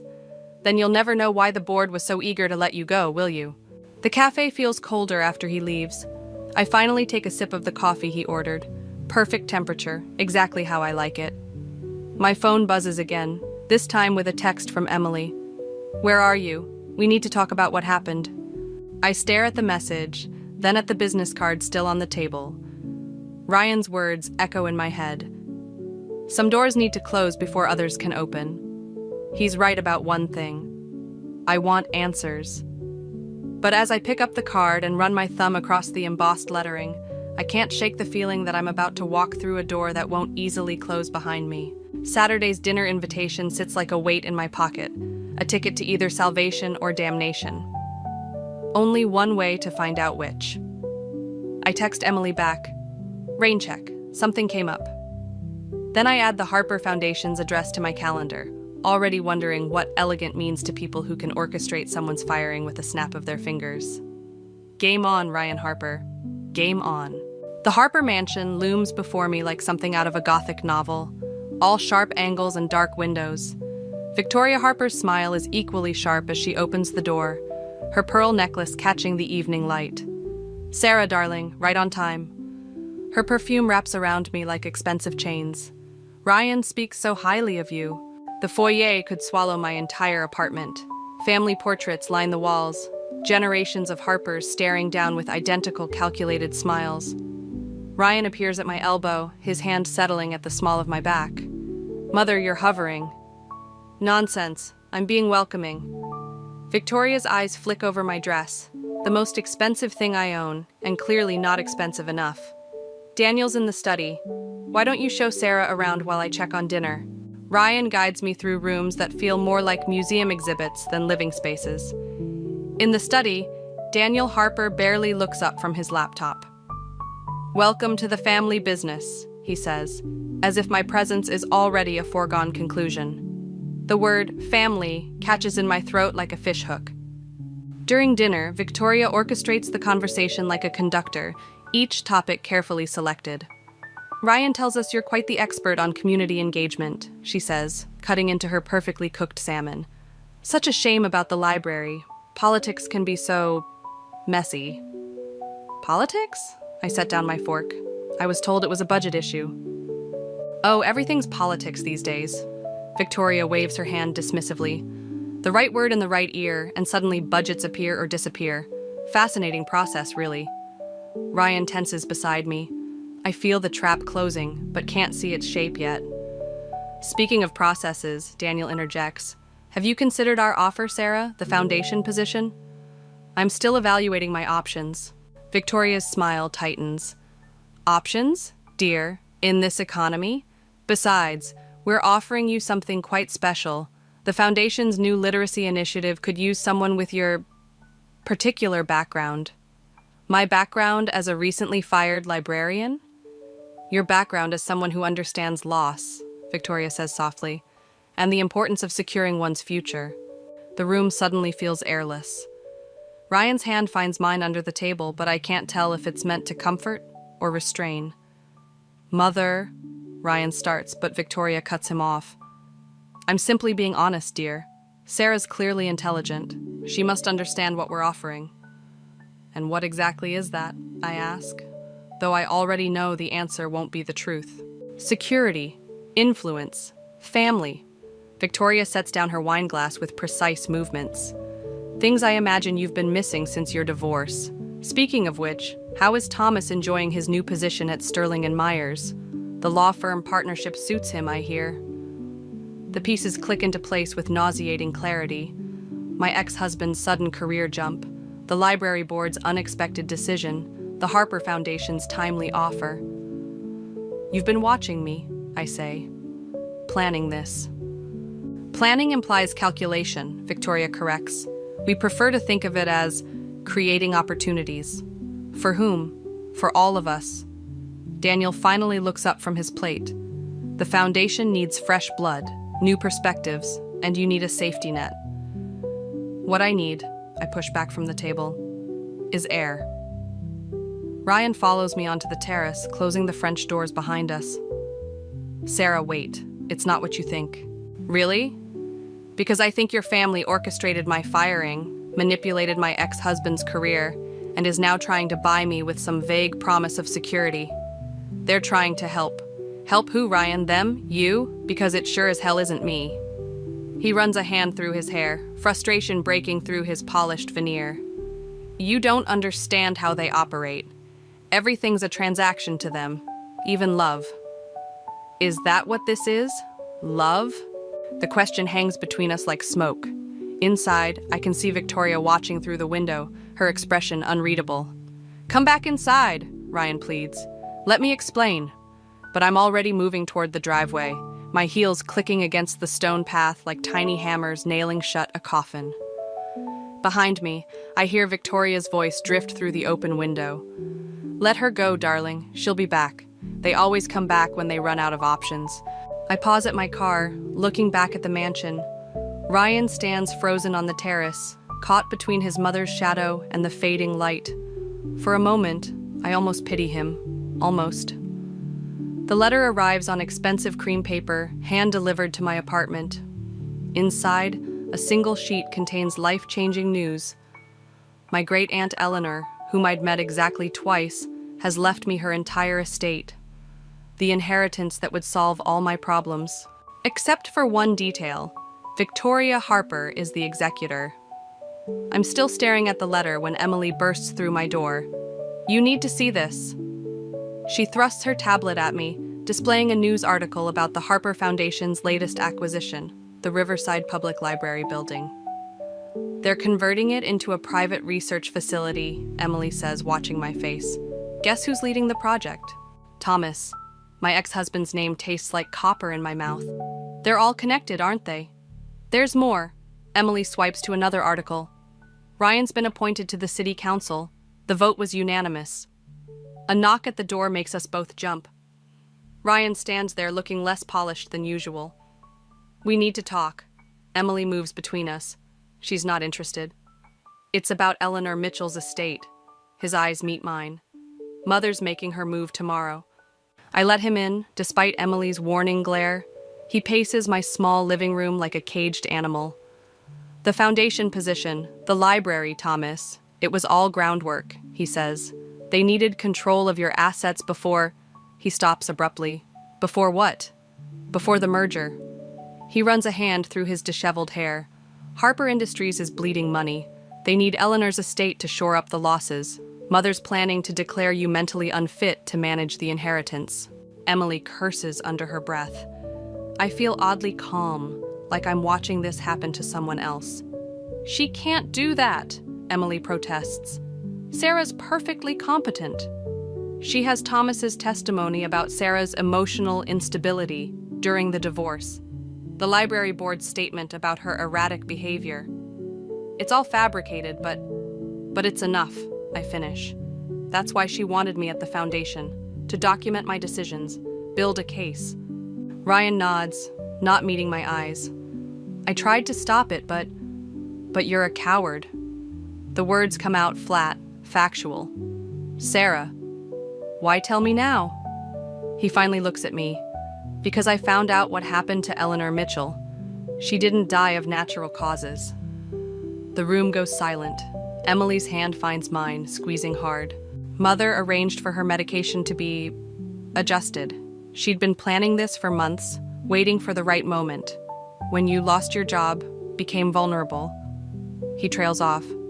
Get out. My voice doesn't shake, neither do my hands. Sarah, please, I'm trying to help. Like you helped Eleanor? The calm starts cracking. Get out. He leaves a file on my coffee table before going.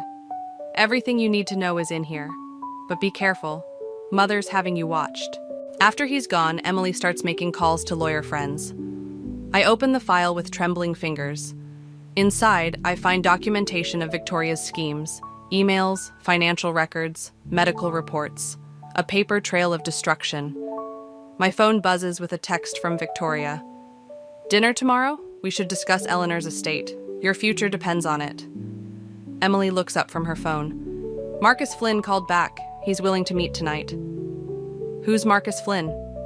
Former Harper Industries executive, left under mysterious circumstances last year, says he has information we need. I stare at Victoria's text, thinking about Eleanor, about the library, about all the lives the Harpers have casually destroyed. Tell him I'll be there. Sarah, Emily hesitates. Are you sure about this? These people are dangerous. I pick up Eleanor's letter, running my fingers over the expensive paper. They think I'm just another pawn, someone to manipulate and discard.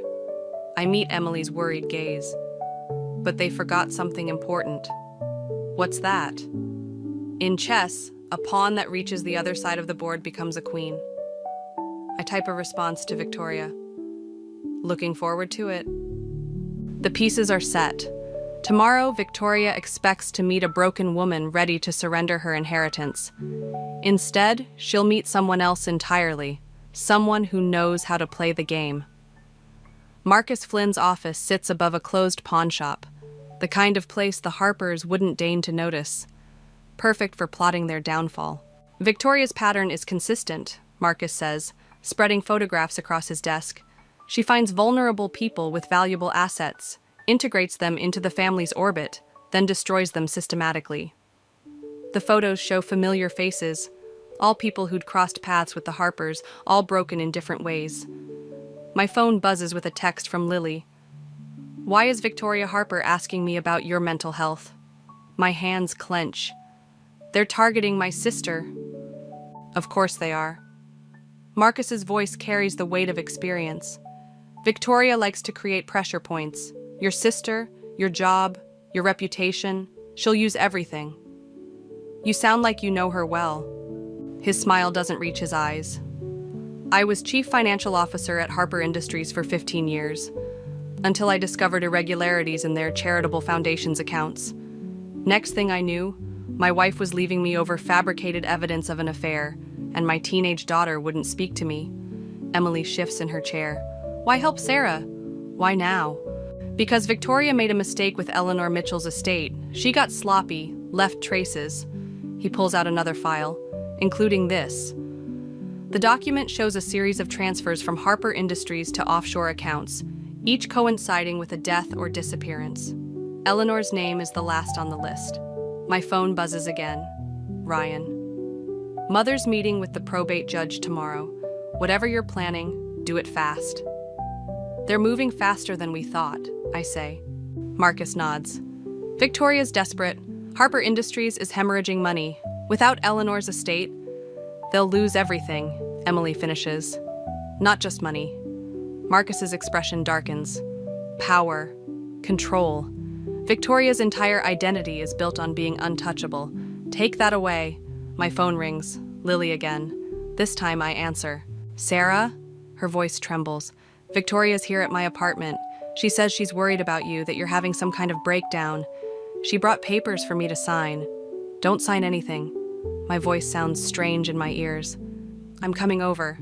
There's someone else here too. Thomas? Your ex? They're saying... The line goes dead. Emily's already grabbing her keys, but Marcus stops us. Wait! This is exactly what Victoria wants. to force you into making a mistake. That's my sister. And if you rush in without a plan, you'll lose everything, including any chance of helping Lily. He's right, but every second feels like betrayal. I force myself to think like Victoria, calculate moves and counter moves. The probate hearing, I say slowly. What if we let Victoria win? Emily stares at me. Have you lost your mind? No. Marcus leans forward. She's thinking like a chess player. Sometimes you have to sacrifice a piece to win the game. My phone buzzes one final time. Victoria. Lovely chat with Lily. She's so concerned about you, dear. Shall we discuss terms? I show them the message. Victoria thinks she has all the pieces in place, so let's let her think she's won. While we set up the real endgame, Marcus agrees. But Sarah, you need to understand, once we start this, there's no going back. Victoria won't just try to destroy you. She'll annihilate everything you care about. I think about Eleanor, about Lily, about all the lives Victoria has casually ruined, about the look in Ryan's eyes when he finally chose to warn me. Too little, too late. Good, I say, and my voice sounds like someone else's, someone harder. Because I'm going to do the same to her. Emily touches my arm. Sarah, this isn't about revenge anymore. I pick up one of Marcus's photographs, a family much like mine, now broken beyond repair. This is about justice, about making sure Victoria Harper never hurts another family again. Marcus gathers the files with practiced efficiency. Then let's begin. But remember, from this moment on, trust no one. Not Ryan, not the police, not even me. Why not you? His smile turns bitter. Because everyone has something to lose, and Victoria's very good at finding out what that is. I send Victoria a response. Terms, tomorrow, 9 a.m. Then I turn off my phone and start learning how to destroy the woman who thought she could own me. Tomorrow, Victoria Harper will think she's won everything, and that's exactly when she'll start losing it all. The probate hearing feels like a carefully orchestrated play, with Victoria Harper as both director and star. She sits across from me in the judge's chambers, perfectly composed in Chanel, while I deliberately let my hands shake as I hold the papers. Miss Mitchell appears unable to manage her affairs, Victoria says softly, concern dripping from every syllable. The recent erratic behavior, the job loss, the emotional instability. My lawyer, carefully chosen by Marcus for this performance, makes a weak protest. Judge Harrison barely glances up from the documentation. And you're willing to assume responsibility for the estate's management, Mrs. Harper?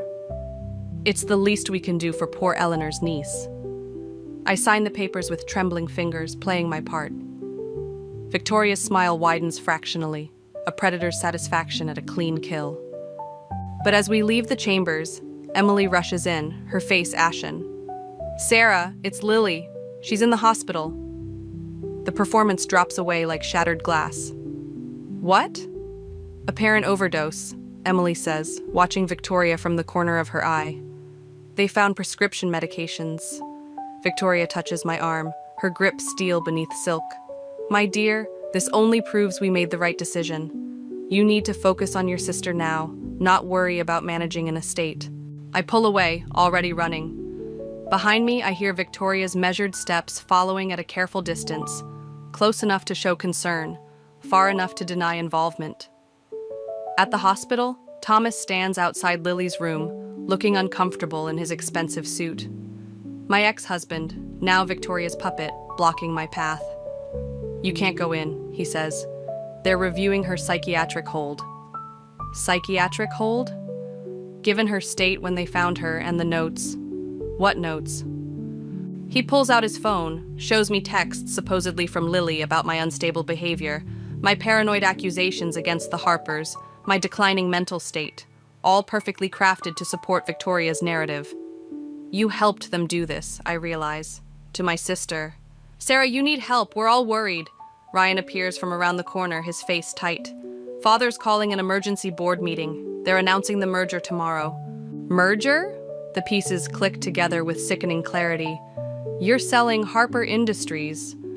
Restructuring, Ryan corrects, not meeting my eyes. Once Mother has control of Eleanor's estate, the company's debt disappears, I finish. And Lily? Was putting my sister in the hospital part of the restructuring plan? Victoria appears behind me, her voice carrying just far enough for nearby nurses to hear. Dear, you're getting agitated again. Perhaps you should let the doctors examine you while you're here?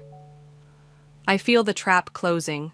The concerned family members, the documented instability, the convenient timing. One wrong move and I'll join Lily under psychiatric observation. My phone buzzes. Marcus, don't react. Everything's proceeding as planned. But the plan didn't account for Lily, for Victoria crossing this line. Ryan touches my arm. Sarah, please, just let us help. I jerk away, my voice rising deliberately. Help? Like you helped Eleanor? Victoria's mask slips for just a moment. Fear flickers behind her eyes. Security, Thomas calls right on cue. We need assistance here. As security approaches, I let them see exactly what Victoria wants them to see. An unstable woman having a breakdown. I struggle just enough to seem erratic but not dangerous. Take care of my sister, I tell Emily as they lead me away. Don't let them near her. Victoria watches from the doorway, victory written in every line of her perfect posture. She thinks she's won everything, the estate, the company, my freedom, my sister. She doesn't see Marcus in the parking lot, recording everything. Doesn't notice Emily slipping a nurse a thumb drive. Doesn't realize that sometimes, to win the game, you have to sacrifice your queen. In the security office, waiting for the psychiatric evaluation that Victoria undoubtedly arranged, I close my eyes and think of Eleanor, of Lily, of all the pieces Victoria moved so carefully into place. My phone buzzes one last time. Marcus. Files delivered. Tomorrow's board meeting will be interesting. I delete the message just as the doctor arrives, his clipboard already full of Victoria's carefully crafted concerns. Time to play my final role, the pawn who didn't realize she was about to become a queen.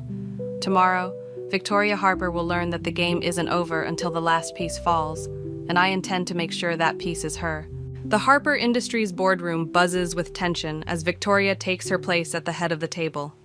I watch through the security feed from Marcus's laptop, surrounded by federal agents in an unmarked van outside. The merger documentation is complete, Victoria announces to the board. With the Mitchell estate securing our position, the boardroom door swings open. Ryan walks in, followed by Emily and a stone-faced woman in a federal jacket. Actually, Mother, Ryan says, his voice steady, we should discuss the irregularities in the foundation's accounts first. Victoria's smile doesn't waver. This isn't the time. It's exactly the time. I step into the room, making Victoria freeze mid-sentence. Before we discuss my aunt's estate, let's talk about how she died. Security! Daniel starts to rise, but the federal agent raises her badge. Nobody leaves this room. Victoria's composure cracks for just a moment. Sarah, dear, shouldn't you be at the hospital? With my sister? The one you poisoned with the same medication cocktail that killed Eleanor? I slide a USB drive across the polished table. Everything's here. The offshore accounts, the falsified medical records, the pattern of mysterious deaths following Harper Foundation interventions. Lies, Victoria hisses, from an unstable woman. From your own records, Marcus steps in, carrying a familiar leather briefcase. The ones you kept in your private safe. The one I installed when I was CFO. Victoria's eyes dart between faces, calculating odds, searching for allies. She finds none. Ryan, she tries. Surely you don't believe. I found Eleanor's original medical records. Ryan cuts her off. The ones before you had them altered. I'm done protecting this family's secrets. Victoria laughs, the sound brittle as breaking glass. Protected? You've never protected anything, Ryan. You're weak, just like your father. I built this empire while he played golf and you chased pretty girls. I made us untouchable. You made us monsters, Ryan says quietly. Victoria stands, suddenly radiating fury. Everything I did for this family, for our legacy. You think you can destroy that with some paperwork? I own this town. One phone call. To whom? I ask. Judge Harrison? He's being questioned about Eleanor's probate hearing. Thomas?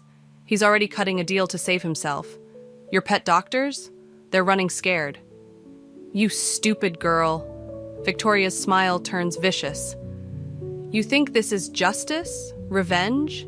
You're just like the others, weak, sentimental, easily broken. I'll destroy you, just like I destroyed them. And when I'm done, no one will even remember your name. That's where you're wrong. I pull out my phone, press play.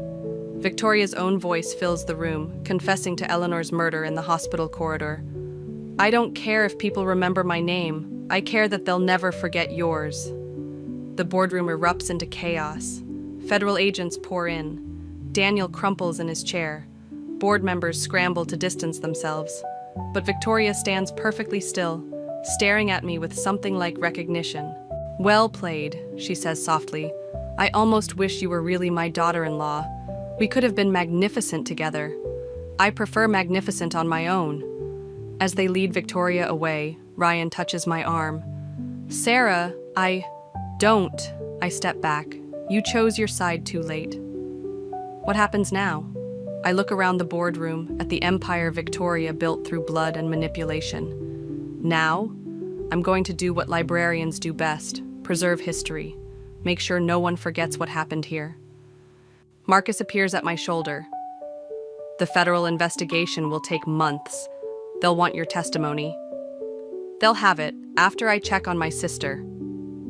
I turn to leave, but Victoria's voice stops me at the door. You think this is over? That you've won? She laughs, the sound echoing off marble walls. Oh, my dear, you have no idea what you've started. I meet her eyes one last time. No, Victoria. This isn't about winning, it's about justice. The difference is what you never understood. The federal agents lead her away, but her laughter follows me down the corridor. I don't look back. I've seen enough of Victoria Harper's face to last a lifetime. Besides, I have a sister to visit, a foundation to rebuild, and a story to tell. And this time, I'll make sure it has the right ending. The old library building still smells like books, even as workers strip away the Harper Foundation logos. Lily sits beside me on the front steps, her recovery visible in the return of color to her cheeks. What will you call it? She asks, watching the new sign being installed. The Eleanor Mitchell Memorial Library and Community Center. I hand her the dedication speech. Want to read it at the opening? She squeezes my hand instead of answering. We both know what it means, her voice getting stronger, her story becoming part of the narrative. Emily appears with coffee and newspaper clippings. Victoria Harper's conviction made headlines, but the smaller stories matter more. The returned properties, the overturned contracts, the lives slowly being rebuilt from the wreckage of Harper Industries. Marcus called, Emily says, settling beside us. He's testifying in another case. Apparently, Victoria's web stretched further than we thought. And Ryan? Cooperating with the investigation. He's selling everything, using the money to set up victim restitution funds. The morning sun catches the library's windows, and for a moment I see Eleanor's reflection instead of mine. What would she think of all this? Of justice served through careful manipulation and calculated revenge? A familiar car pulls up. Thomas, my ex-husband, looking smaller somehow without Victoria's influence propping him up. Sarah, he approaches cautiously. I heard about the opening. I wanted to... He trails off, noticing Lily's sharp gaze. I'm sorry for everything. I know. And I do know, finally. We were all pieces on Victoria's board, moved by her invisible hands. The difference was in how we chose to break free. He leaves a check, his contribution to the restitution fund, and drives away, one more thread in the tapestry of aftermath. Marcus arrives as the workers finish the sign. Quite a legacy you're building. Speaking of legacies, I turn to face him. When were you going to tell me about your daughter? He stiffens slightly. What about her? That Victoria didn't just destroy your career, that your daughter's mysterious illness cleared up as soon as you agreed to leave Harper Industries. His silence speaks volumes. You could have told me. We were fighting the same battle. No, he says quietly. You were fighting for justice. I was fighting for revenge. There's a difference. Is there? He gestures at the library, at the people gathering for the soft opening. Look what you built from the ashes. Me? I'm still burning. Before I can respond, a commotion erupts at the entrance. Daniel Harper stands there, aged decades in mere months, clutching an old book. "It was Eleanor's," he says, holding it out like a peace offering. "Victoria kept it as insurance. I thought you should have it." Inside, Eleanor's careful handwriting fills the margins with notes about the Harper family, observations, suspicions, plans never enacted. She saw it all coming but ran out of time to stop it. "Thank you," I say, but Daniel's already walking away, another ghost of the empire Victoria built, and I helped destroy. Lily reads over my shoulder. "She was trying to protect you, wasn't she?" "Eleanor." "She was trying to protect everyone." I close the book gently. "Come on, let's go inside." The library fills with light and voices, children exploring the new reading nook, adults browsing job resources, life flowing back into spaces Victoria tried to control. But as I walk through my rebuilt world, Victoria's last words echo in my mind. "You have no idea what you've started." Maybe she was right. Maybe this isn't an ending at all. Emily touches my arm. "You okay?" "Just thinking about stories," I say, watching Lily help a young girl find the perfect book. "How they never really end the way you expect. And how's this one ending?" I look around at my transformed kingdom, built not from fear and manipulation like Victoria's, but from the ashes of what she destroyed. The power to help or harm, to rebuild or destroy, now rests in my hands. It's not, I realize. It's just changing chapters. The library hums with possibility, with futures being rewritten page by page. Victoria thought power meant controlling the story. I know better now. True power is giving others the chance to write their own. The needle slips through the fabric with practiced ease, each stitch a tiny rebellion against the chaos swirling around me. The community center hums with excited chatter as dozens of women work on their quilts for the annual charity auction. I'm supposed to be teaching them, but right now, I can barely keep my own hands steady. "Brooklyn, honey, are you feeling all right?" Emma's voice cuts through my concentration. "You look pale." I force a smile, though the fluorescent lights above seem to spin. "I'm fine, just need some water." That's when I hear his voice, Michael, cutting through the background noise like a knife. He's not supposed to be here. This is my sanctuary, my escape. But there he stands in his perfectly pressed suit, phone in hand, talking loudly enough for everyone to hear. No, you don't understand. I never loved her. It was always about maintaining appearances. The whole marriage was a facade. The room goes quiet. Every head turns. The quilt slips from my fingers as my world narrows to a pinpoint. I try to stand, but my legs won't cooperate. The floor rushes up to meet me. "Someone help her!" Emma calls out. But Michael just laughs. That hollow, cruel sound I've grown to hate. Classic Brooklyn, always with the dramatics. This is exactly why I couldn't stay.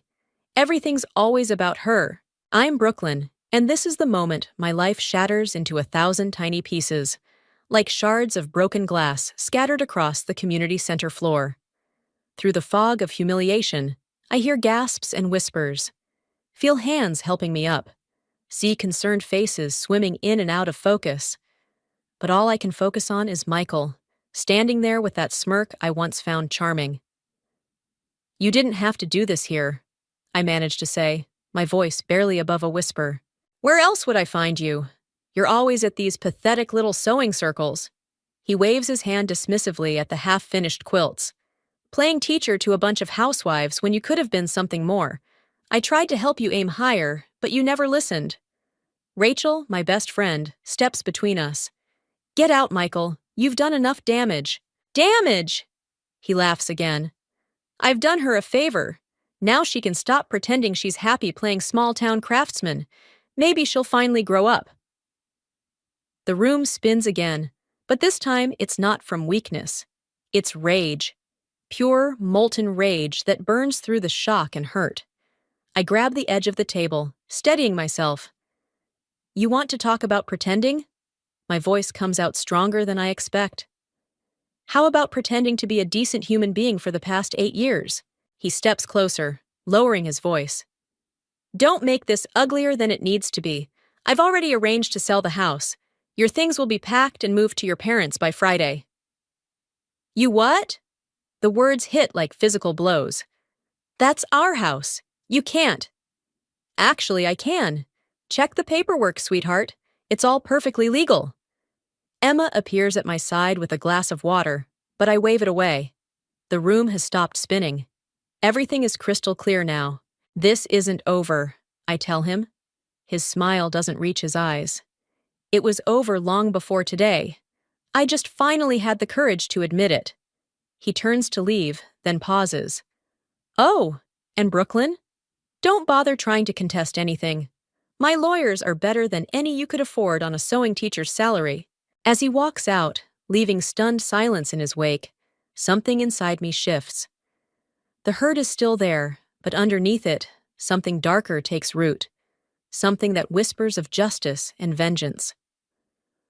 I look around at the unfinished quilts, each one representing hours of careful planning and precise execution.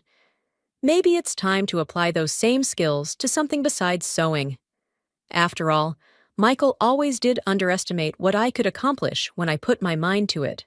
Rachel squeezes my shoulder. What are you going to do? I pick up my fallen needle, testing its sharp point against my finger. I'm going to show him exactly what this small-town craftsman is capable of. The cardboard box feels heavier than it should as I carry it up my parents' driveway. 8 years of marriage condensed into 3 boxes. It seems impossible, yet here we are. My mother stands in the doorway, wringing her hands like she used to do when I was sick as a child. Let me help you with that, sweetheart, she says, reaching for the box. I've got it, Mom. The words come out sharper than intended. The last thing I need right now is to be treated like I'm fragile. Inside, Linda, my father, sits at the kitchen table, laptop open, fingers tapping against the wood in that familiar rhythm that means she's plotting something. She barely looks up as I set the box down. Have you checked your bank accounts? She asks. Linda, my mother warns. She just got here. And Michael's probably already 3 steps ahead of us, Susan. We need to act fast. The mention of his name makes my stomach clench. I sink into a chair, suddenly exhausted. I tried. He's changed all the passwords. Linda's typing intensifies. Of course he has. Classic first move. Did you know he's been meeting with Richard Carlton? The real estate agent? My head snaps up. How do you... I still have friends at the country club. She finally meets my eyes. He's listing properties that are in both your names. The room starts to spin again, but I force myself to stay upright. He can't do that without my signature. He can if he forged it. Linda's voice is cold, calculating, which, given his recent behavior, wouldn't surprise me. Stop it, both of you, my mother interrupts, setting down cups of tea none of us asked for. Brooklyn needs rest, not revenge plots. What I need is to not be talked about like I'm not here. I stand up, knocking against the table. Tea sloshes over the rim of the cups. And what I need is for someone to tell me how my entire life imploded in less than 24 hours. The silence that follows is deafening. My mother reaches for me, but I step back.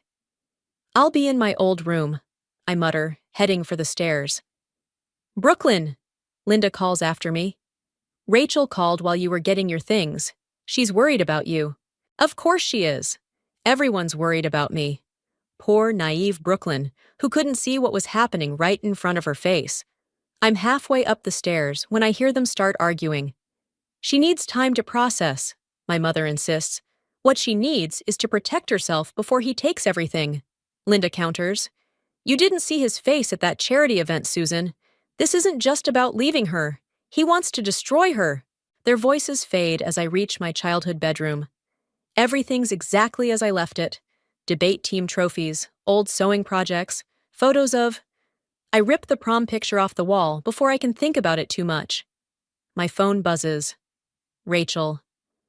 I'm fine, I answer before she can ask. No, you're not. Her counselor voice. But that's okay. What's not okay is you ghosting everyone who cares about you. I sit on the edge of my bed, running my fingers over the familiar quilt pattern. I just need... If you say time, I'm coming over there right now. She pauses. Actually, I'm coming over anyway. Your mom called me. Of course she did. I lie back, staring at the ceiling. Did she tell you about the real estate agent too? No, but Emma did. Apparently Michael's been busy. He's already got 3 properties listed. Something inside me snaps. 3? We only own 2 properties. Rachel's silence speaks volumes. Unless... The realization hits like a punch to the gut. He's selling my studio, isn't he? The one I inherited from Grandma? Brooklyn? I'll call you back. I hang up before she can protest, practically flying down the stairs. Linda's already pulling up property records when I reach the kitchen. I was wondering when you'd figure it out. He can't sell that studio. It's not even in his name. No, Linda agrees, turning the laptop so I can see. But 3 months ago, you signed it over to him. Or at least, someone signed your name. The forgery is good. Really good. But the signature isn't mine.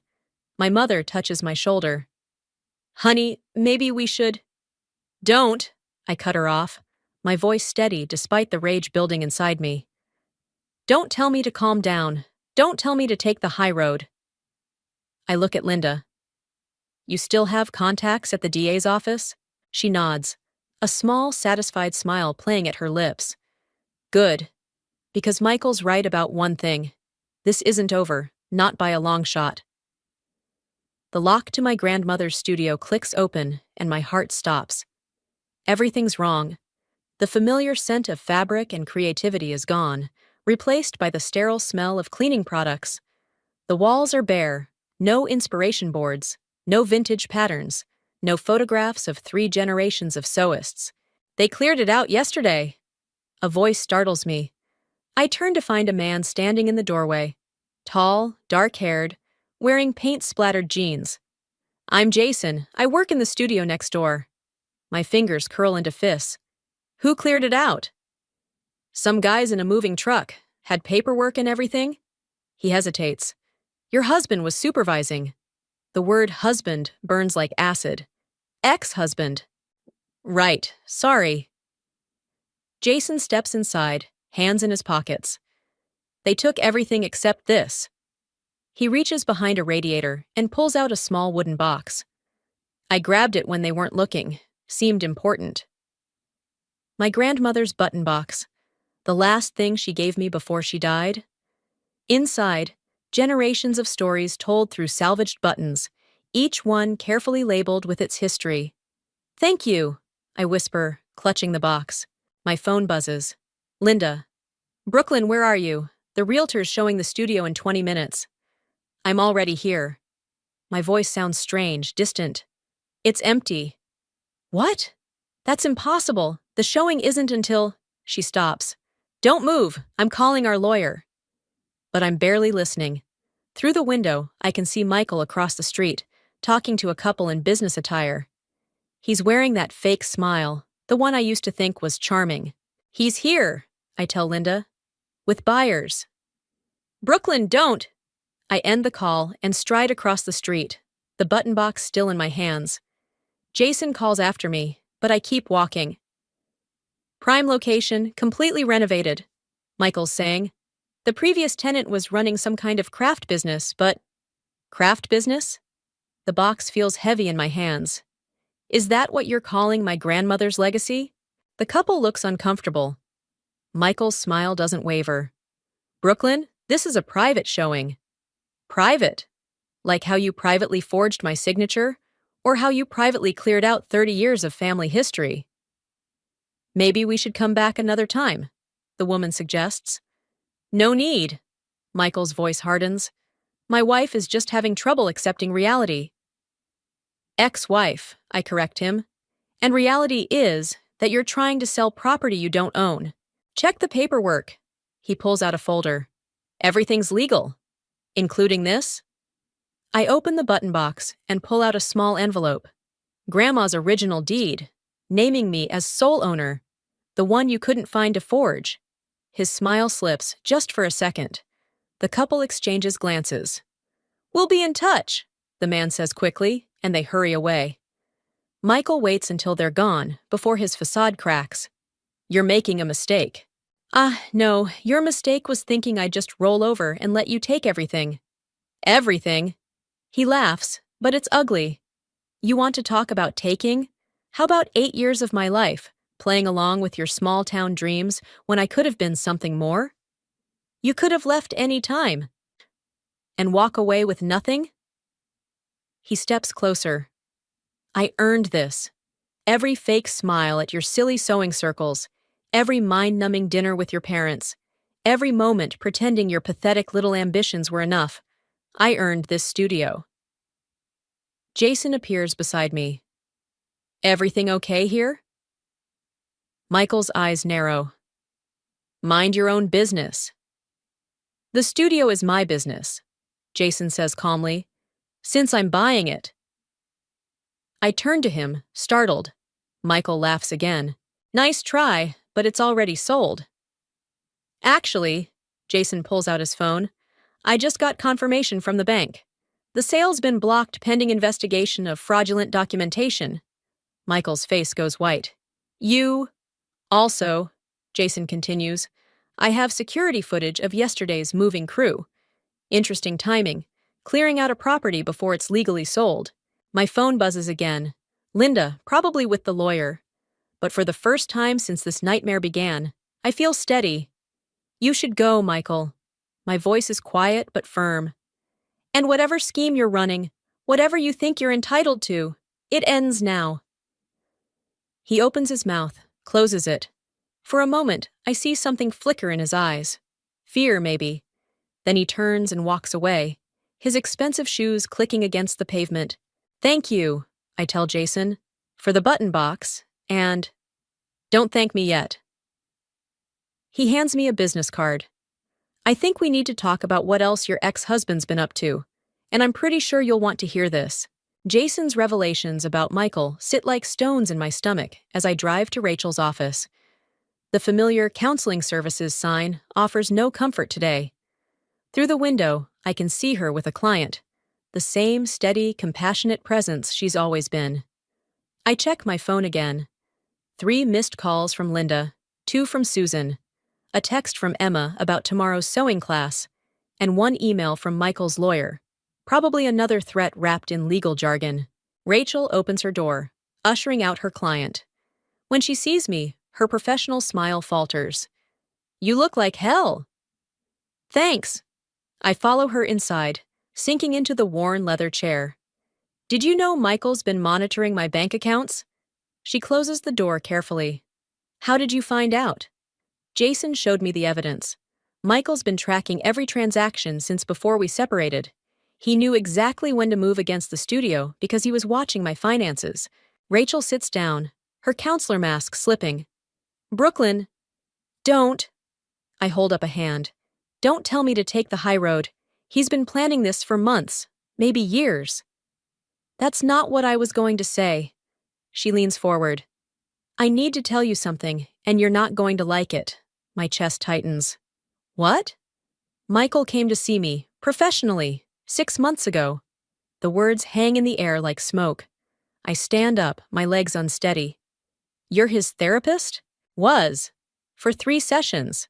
She won't meet my eyes. "I terminated the relationship when I realized who he was." 3 sessions. I laugh, but it sounds wrong. "While you were helping me plan my future, you were counseling my husband?" "Ex-husband," she corrects softly. "And I couldn't tell you. Ethics." "Ethics." The word tastes bitter. "He's destroying everything I care about, and you're worried about ethics." "Brooklyn, sit down, please." She waits until I do. There's more. During those sessions, Michael talked about things, plans. I couldn't say anything directly, but I tried to warn you. Memory hits like a slap. All those careful questions about financial independence, the suggestions to document everything, the urgent recommendations to change my passwords. "You knew." My voice sounds distant. "You knew what he was going to do." "I suspected, but I couldn't." "Break confidentiality." "Right." I stand again, steadier this time. Funny how everyone who claims to care about me keeps having very good reasons for letting Michael win. That's not fair. No? I move to the door. What's not fair is finding out my best friend chose professional ethics over warning me that my life was about to implode. Where are you going? To do what I should have done from the start.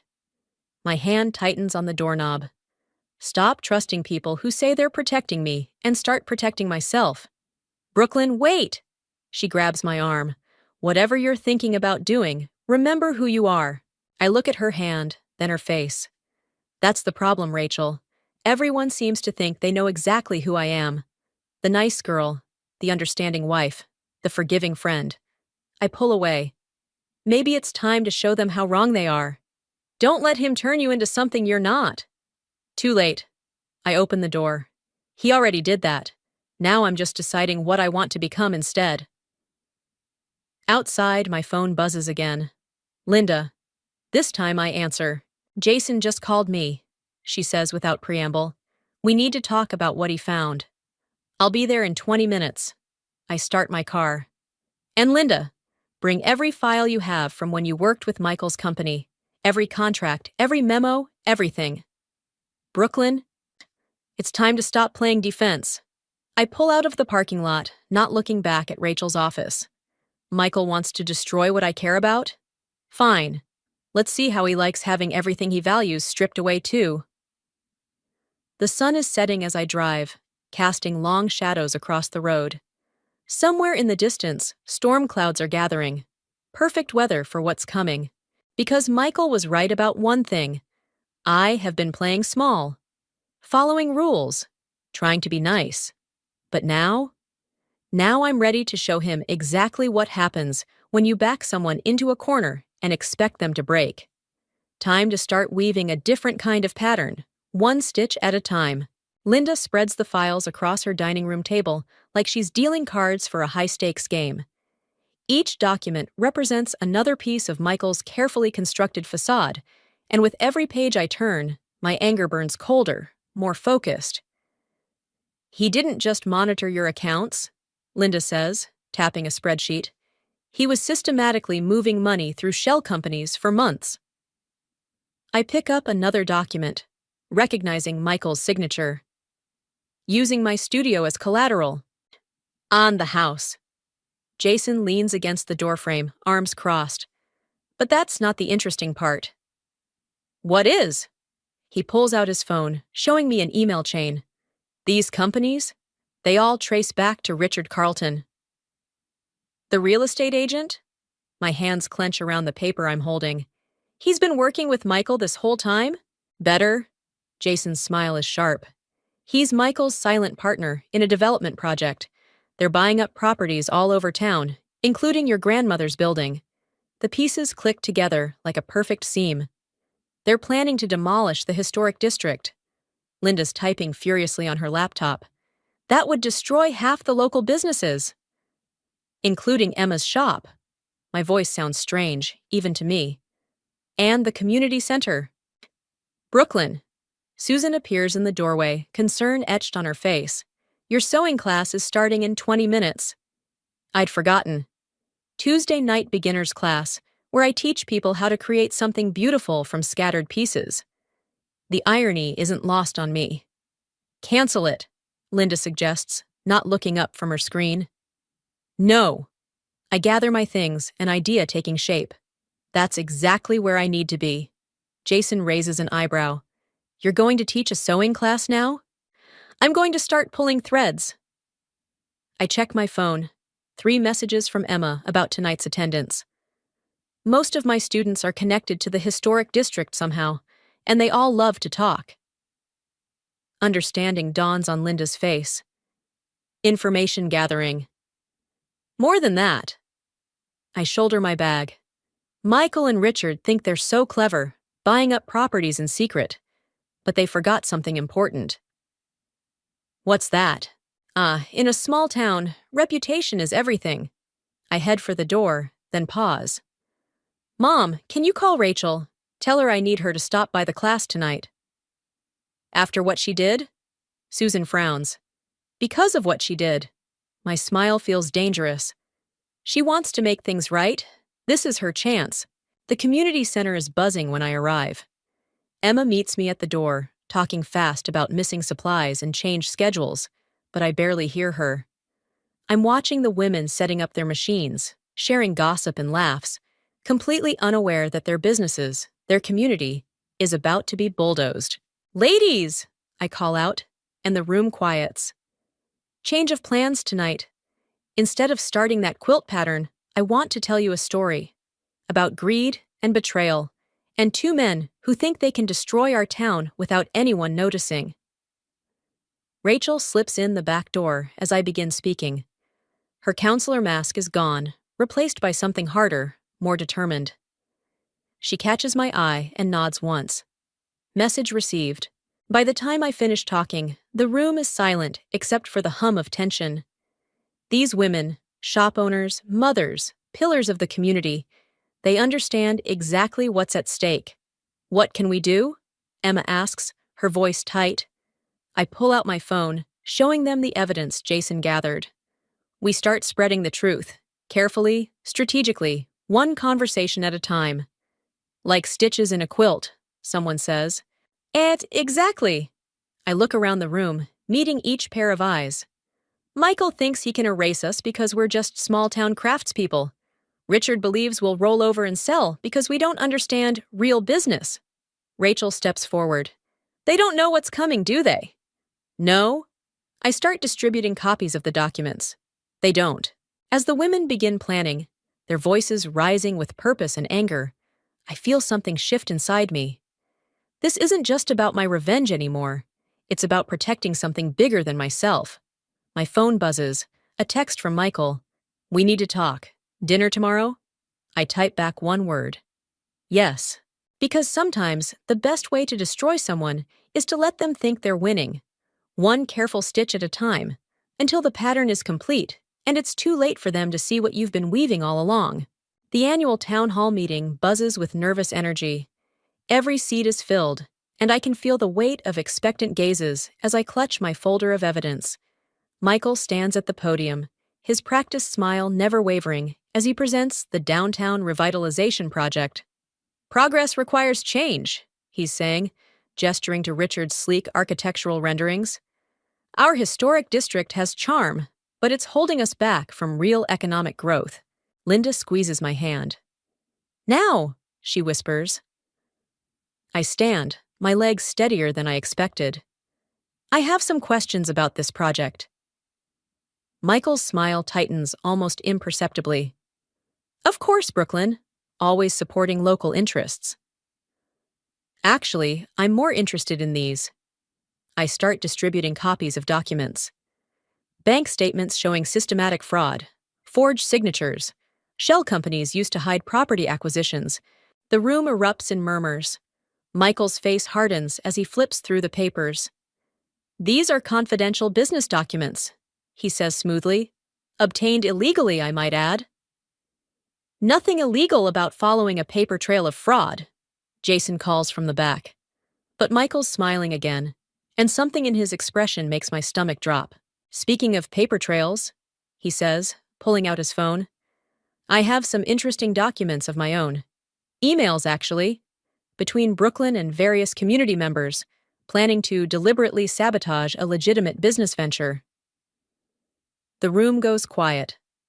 I feel the shift in the air as people start looking at their copies of my evidence differently. That's not, I start, but he cuts me off. Conspiracy, defamation, tortious interference. He lists them like he's reading a shopping list, all documented in black and white. Your grandmother taught you to sew, Brooklyn, but I taught you how to keep records. Rachel stands up.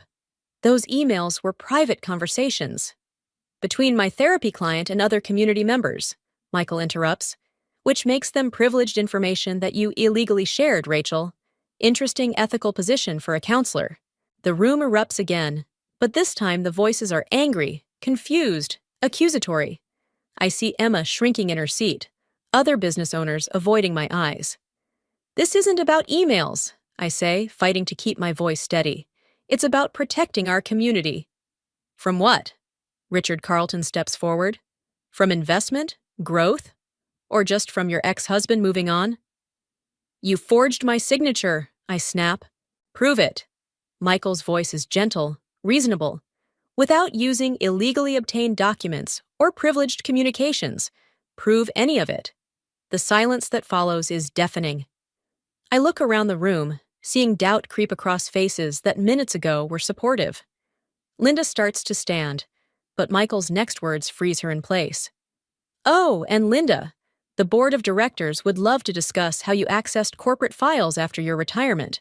Tomorrow morning, perhaps? My carefully woven plan unravels thread by thread. Every ally I counted on is compromised, every piece of evidence tainted.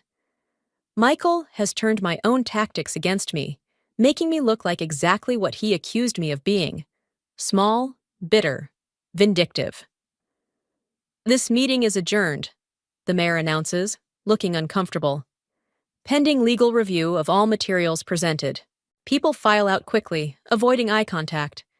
Rachel touches my shoulder as she passes, but doesn't speak. Even Jason slips away, his expression unreadable. I'm sorry about this, Michael says quietly, gathering his things. But you forced my hand. Again. How long? My voice sounds hollow. How long were you planning this? Since the day you chose that studio over the job offer I arranged in the city. He straightens his tie. Small towns breed small minds, Brooklyn. I tried to help you think bigger. By destroying everything I care about? By showing you what real power looks like. He steps closer, his voice for my ears only.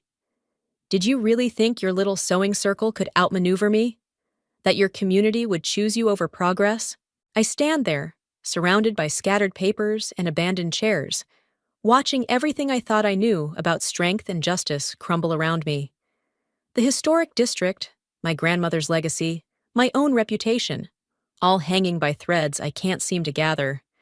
The demolition starts next week, Michael says from the doorway.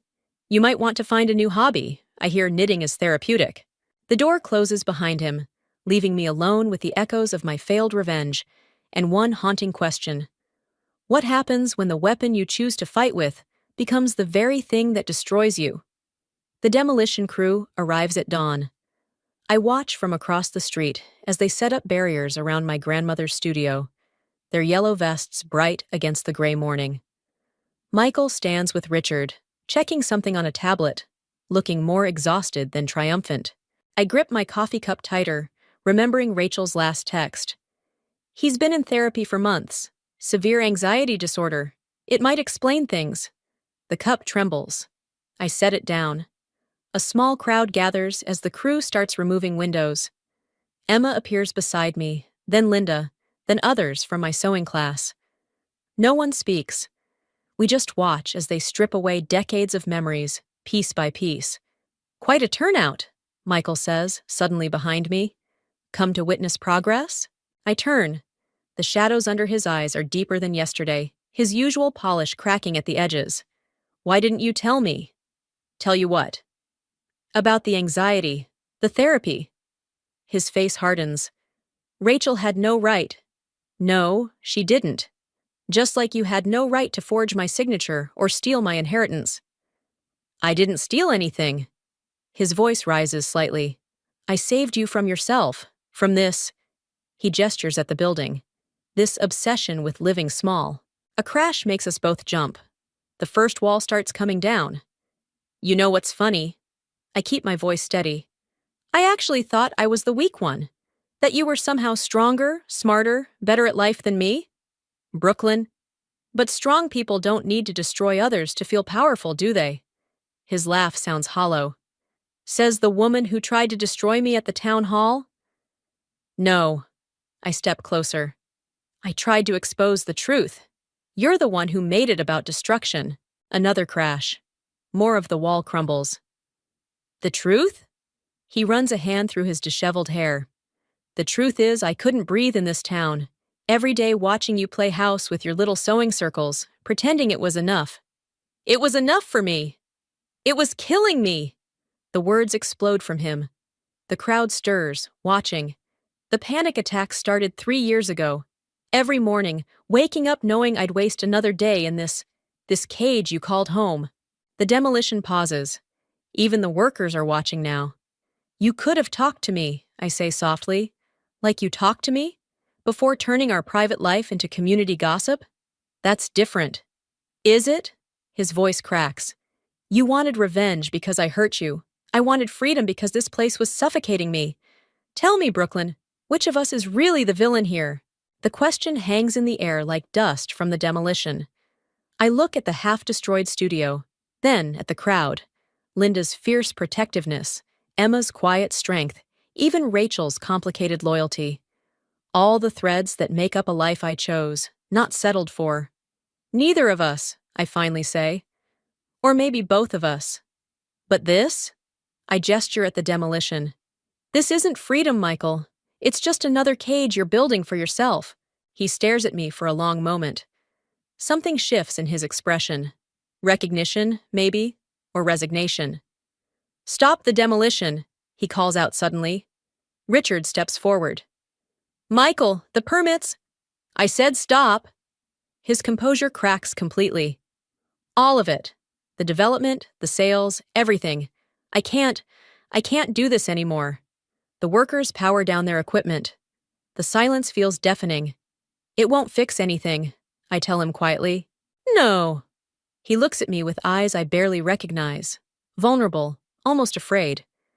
But maybe that's not the point anymore. As the crowd disperses and the workers pack up, I stand in front of my grandmother's damaged studio. The wall can be rebuilt, but some things, trust, innocence, simple certainties, will stay broken. Michael pauses before leaving. I really did love you, you know, just not enough to become small. And I loved you, I reply, just not enough to become something I'm not. He nods once and walks away. I watch him go, feeling neither victory nor defeat, just the weight of understanding that sometimes the greatest act of revenge is choosing not to take it at all. Behind me, Emma touches my shoulder. What now? I look at the studio, its broken wall like an open wound, but also like a window to something new. Now, I say, we rebuild, but differently this time. The renovated studio smells of fresh paint and possibility. Sunlight streams through new windows, catching dust motes that dance like scattered memories. I run my hand along the workbench my grandmother installed decades ago, the only piece we managed to save from the demolition. The contractor says we can open next week, Emma says, setting down a box of supplies, though I still think Phoenix Studio is a bit on the nose. Sometimes obvious is good. I straighten a framed photograph. The original studio on opening day. 3 generations of women standing proud. Speaking of obvious, have you seen Jason lately? Emma's expression tightens. Not since he tried to buy the building out from under us. Funny how he disappeared once his development plans fell through. Not funny, strategic. I check my phone. Another missed call from Rachel. Some people are only interested in broken things they can profit from. The bell above the door chimes. Linda enters, carrying familiar papers. The final transfer documents, she says, laying them on the workbench. Once you sign, the studio's officially yours again. No partners, no strings. I pick up the pen, then pause. Have you heard from Michael? He's in Seattle. Linda's voice is carefully neutral. Started therapy again, apparently. The pen feels heavy in my hand. I think about Michael's last words about becoming small, about the way revenge can shrink your world even when you think you're fighting to expand it. Brooklyn? Emma touches my arm. The afternoon class is waiting. I look through the interior window to the classroom space. Women of all ages are setting up their machines, chatting, sharing stories. Not just a sewing circle anymore, but a business incubator program. My grandmother's legacy reimagined. 1 minute, I tell her. I sign the papers quickly, then reach for my grandmother's button box. Inside, nestled among generations of salvaged buttons, lies a small key. What's that for? Linda asks. The future. I hand her the box. Would you add these to the memory wall? All except this one. I hold up a pearl button, slightly cracked but still beautiful. This one goes back to its owner. The afternoon sun is warm as I walk the familiar path to Rachel's office. She opens the door before I knock, surprise flickering across her face. "I was just about to call again," she says. "I know." I hold out the button. "Remember this? From your wedding dress fitting?" She takes it, recognition softening her features. "The one that popped off. You said you'd fix it, but then everything fell apart." I step back. "Some things can't be fixed, Rachel, but they can be remembered, honored, and then let go." Understanding passes between us, years of friendship distilled into a single moment. "The studio reopening," she says. "Should I?" "Come, don't come. It's your choice." I turn to leave. Just like it's my choice to stop letting broken things define me. Back at the studio, the class is in full swing. Emma's teaching a new technique, her voice confident and clear. Linda and Susan sit in the back, working on a joint project for the first time in years. The memory wall gleams with buttons and photographs, each one a story of something lost or found or transformed. I take my place at the front workbench, the same spot where my grandmother taught me that every torn seam is an opportunity to create something stronger. The students look up expectantly, machines humming, threads ready. "Today," I tell them, "we're going to learn about reconstruction, about taking something damaged and making it not just whole again, but different. Better." A new student raises her hand. "What if we make a mistake?" I think about Michael, about Jason, about all the tangled threads of revenge and redemption that led me here. About how sometimes the strongest patterns emerge from unexpected breaks in the design. In sewing, like in life, I say, threading my needle, there are no mistakes, only alterations that show us who we really are. The late afternoon light catches the memory wall, making the buttons shimmer like stars. Each one a small, imperfect circle, like the path I took to get here, like the journey from vengeance to understanding, like the endless cycle of breaking and mending that makes up a life. I begin to sew, adding my own stitch to the endless pattern. The sound of retching echoes through the country club's marble bathroom. My wedding dress, a pristine white just hours ago, now pools around my knees on the cold floor. Another wave of nausea hits, and I grip the toilet bowl harder, my knuckles matching the colour of my gown. "Sophia? Darling, are you quite done making a spectacle of yourself?" Evelyn's voice drips with honey-coated venom through the door. "The guests are starting to talk." Of course they are. That's exactly what she wants. I wipe my mouth with the back of my hand, smearing the perfect red lipstick Maya spent 30 minutes applying. "I'll be right out. Do hurry, Tyler's looking rather concerned." The click of her heels fades away, but her presence lingers like a bad smell. I press my forehead against the cool porcelain, trying to steady my breathing. My stomach churns again, but this time it's not just morning sickness. It's the memory of Evelyn's face when she announced to everyone, before I could tell Tyler myself, that I was obviously pregnant during her toast. "What else could explain such a rushed wedding?" she'd said, raising her champagne glass with that practiced smile. Though I must say it's not quite the entrance to society I'd hoped for my only son. I push myself up, steadying against the sink. The mirror shows me what 200 guests must have seen. A pale face, smeared makeup, and a slight tremor in my hands that won't stop.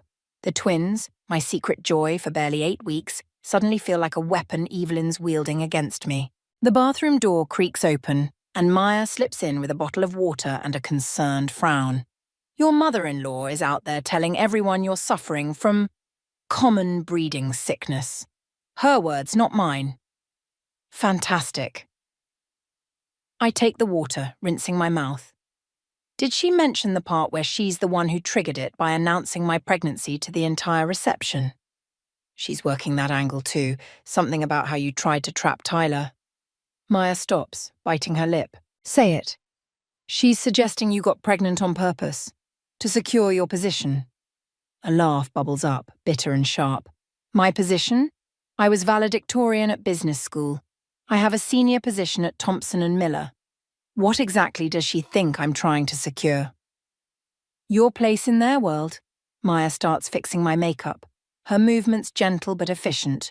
You know what Evelyn thinks about people who weren't born into money. The door swings open again, and Tyler appears, his bow tie slightly askew. For a moment, I see the man I fell in love with, concerned, caring.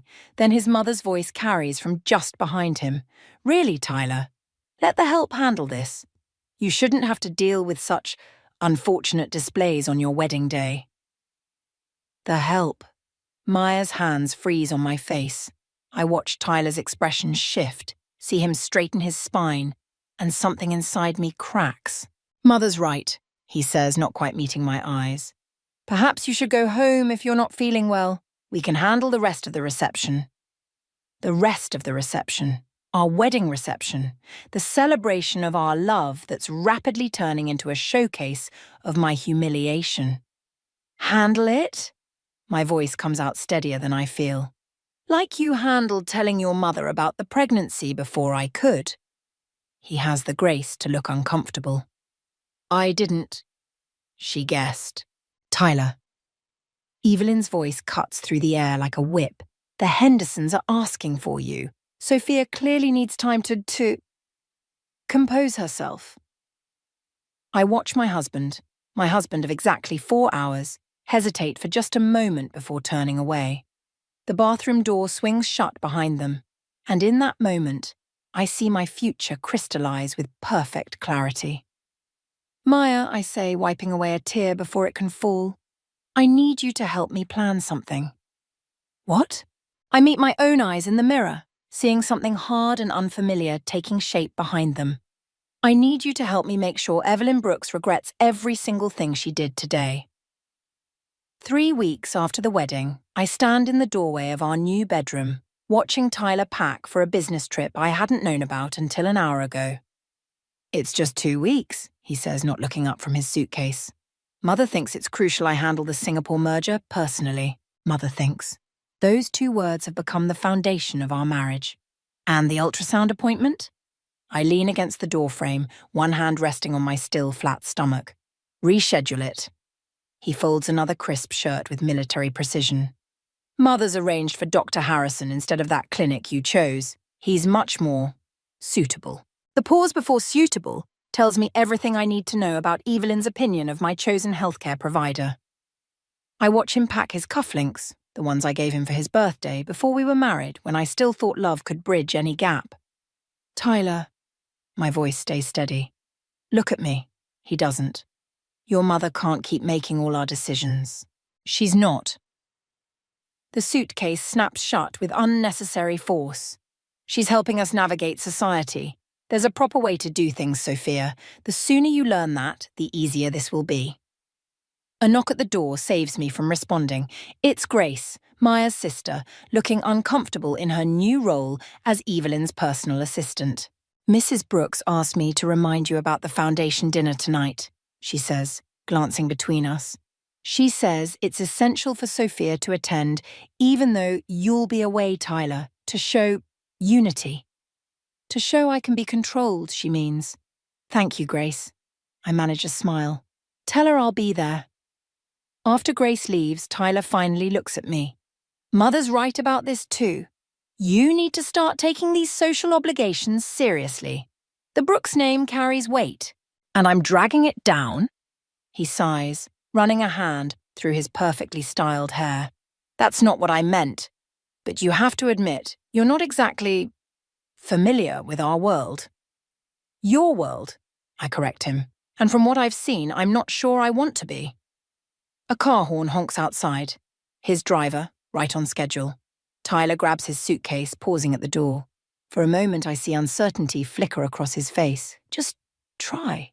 For me. For our family. He's gone before I can remind him that we're already a family. Me and the twins he seems to have forgotten about. My phone buzzes with a text from Maya. Heads up. Your mother-in-law just hired Derek Miller as the foundation's new financial advisor. My stomach drops. Derek Miller, my boss at Thompson & Miller, who's been increasingly critical of my work since the wedding. Another coincidence, I'm sure. I text back, meeting for coffee in 20. The response is immediate. Make it 30. And Sophia, Wear something nice. Liam says Derek's wife is having lunch at the same cafe. I smile for the first time today. Maya always thinks 3 steps ahead. At my closet, I push past the suitable clothes Evelyn's been sending over, all pastels and pearls, and pull out a red dress that hugs every curve.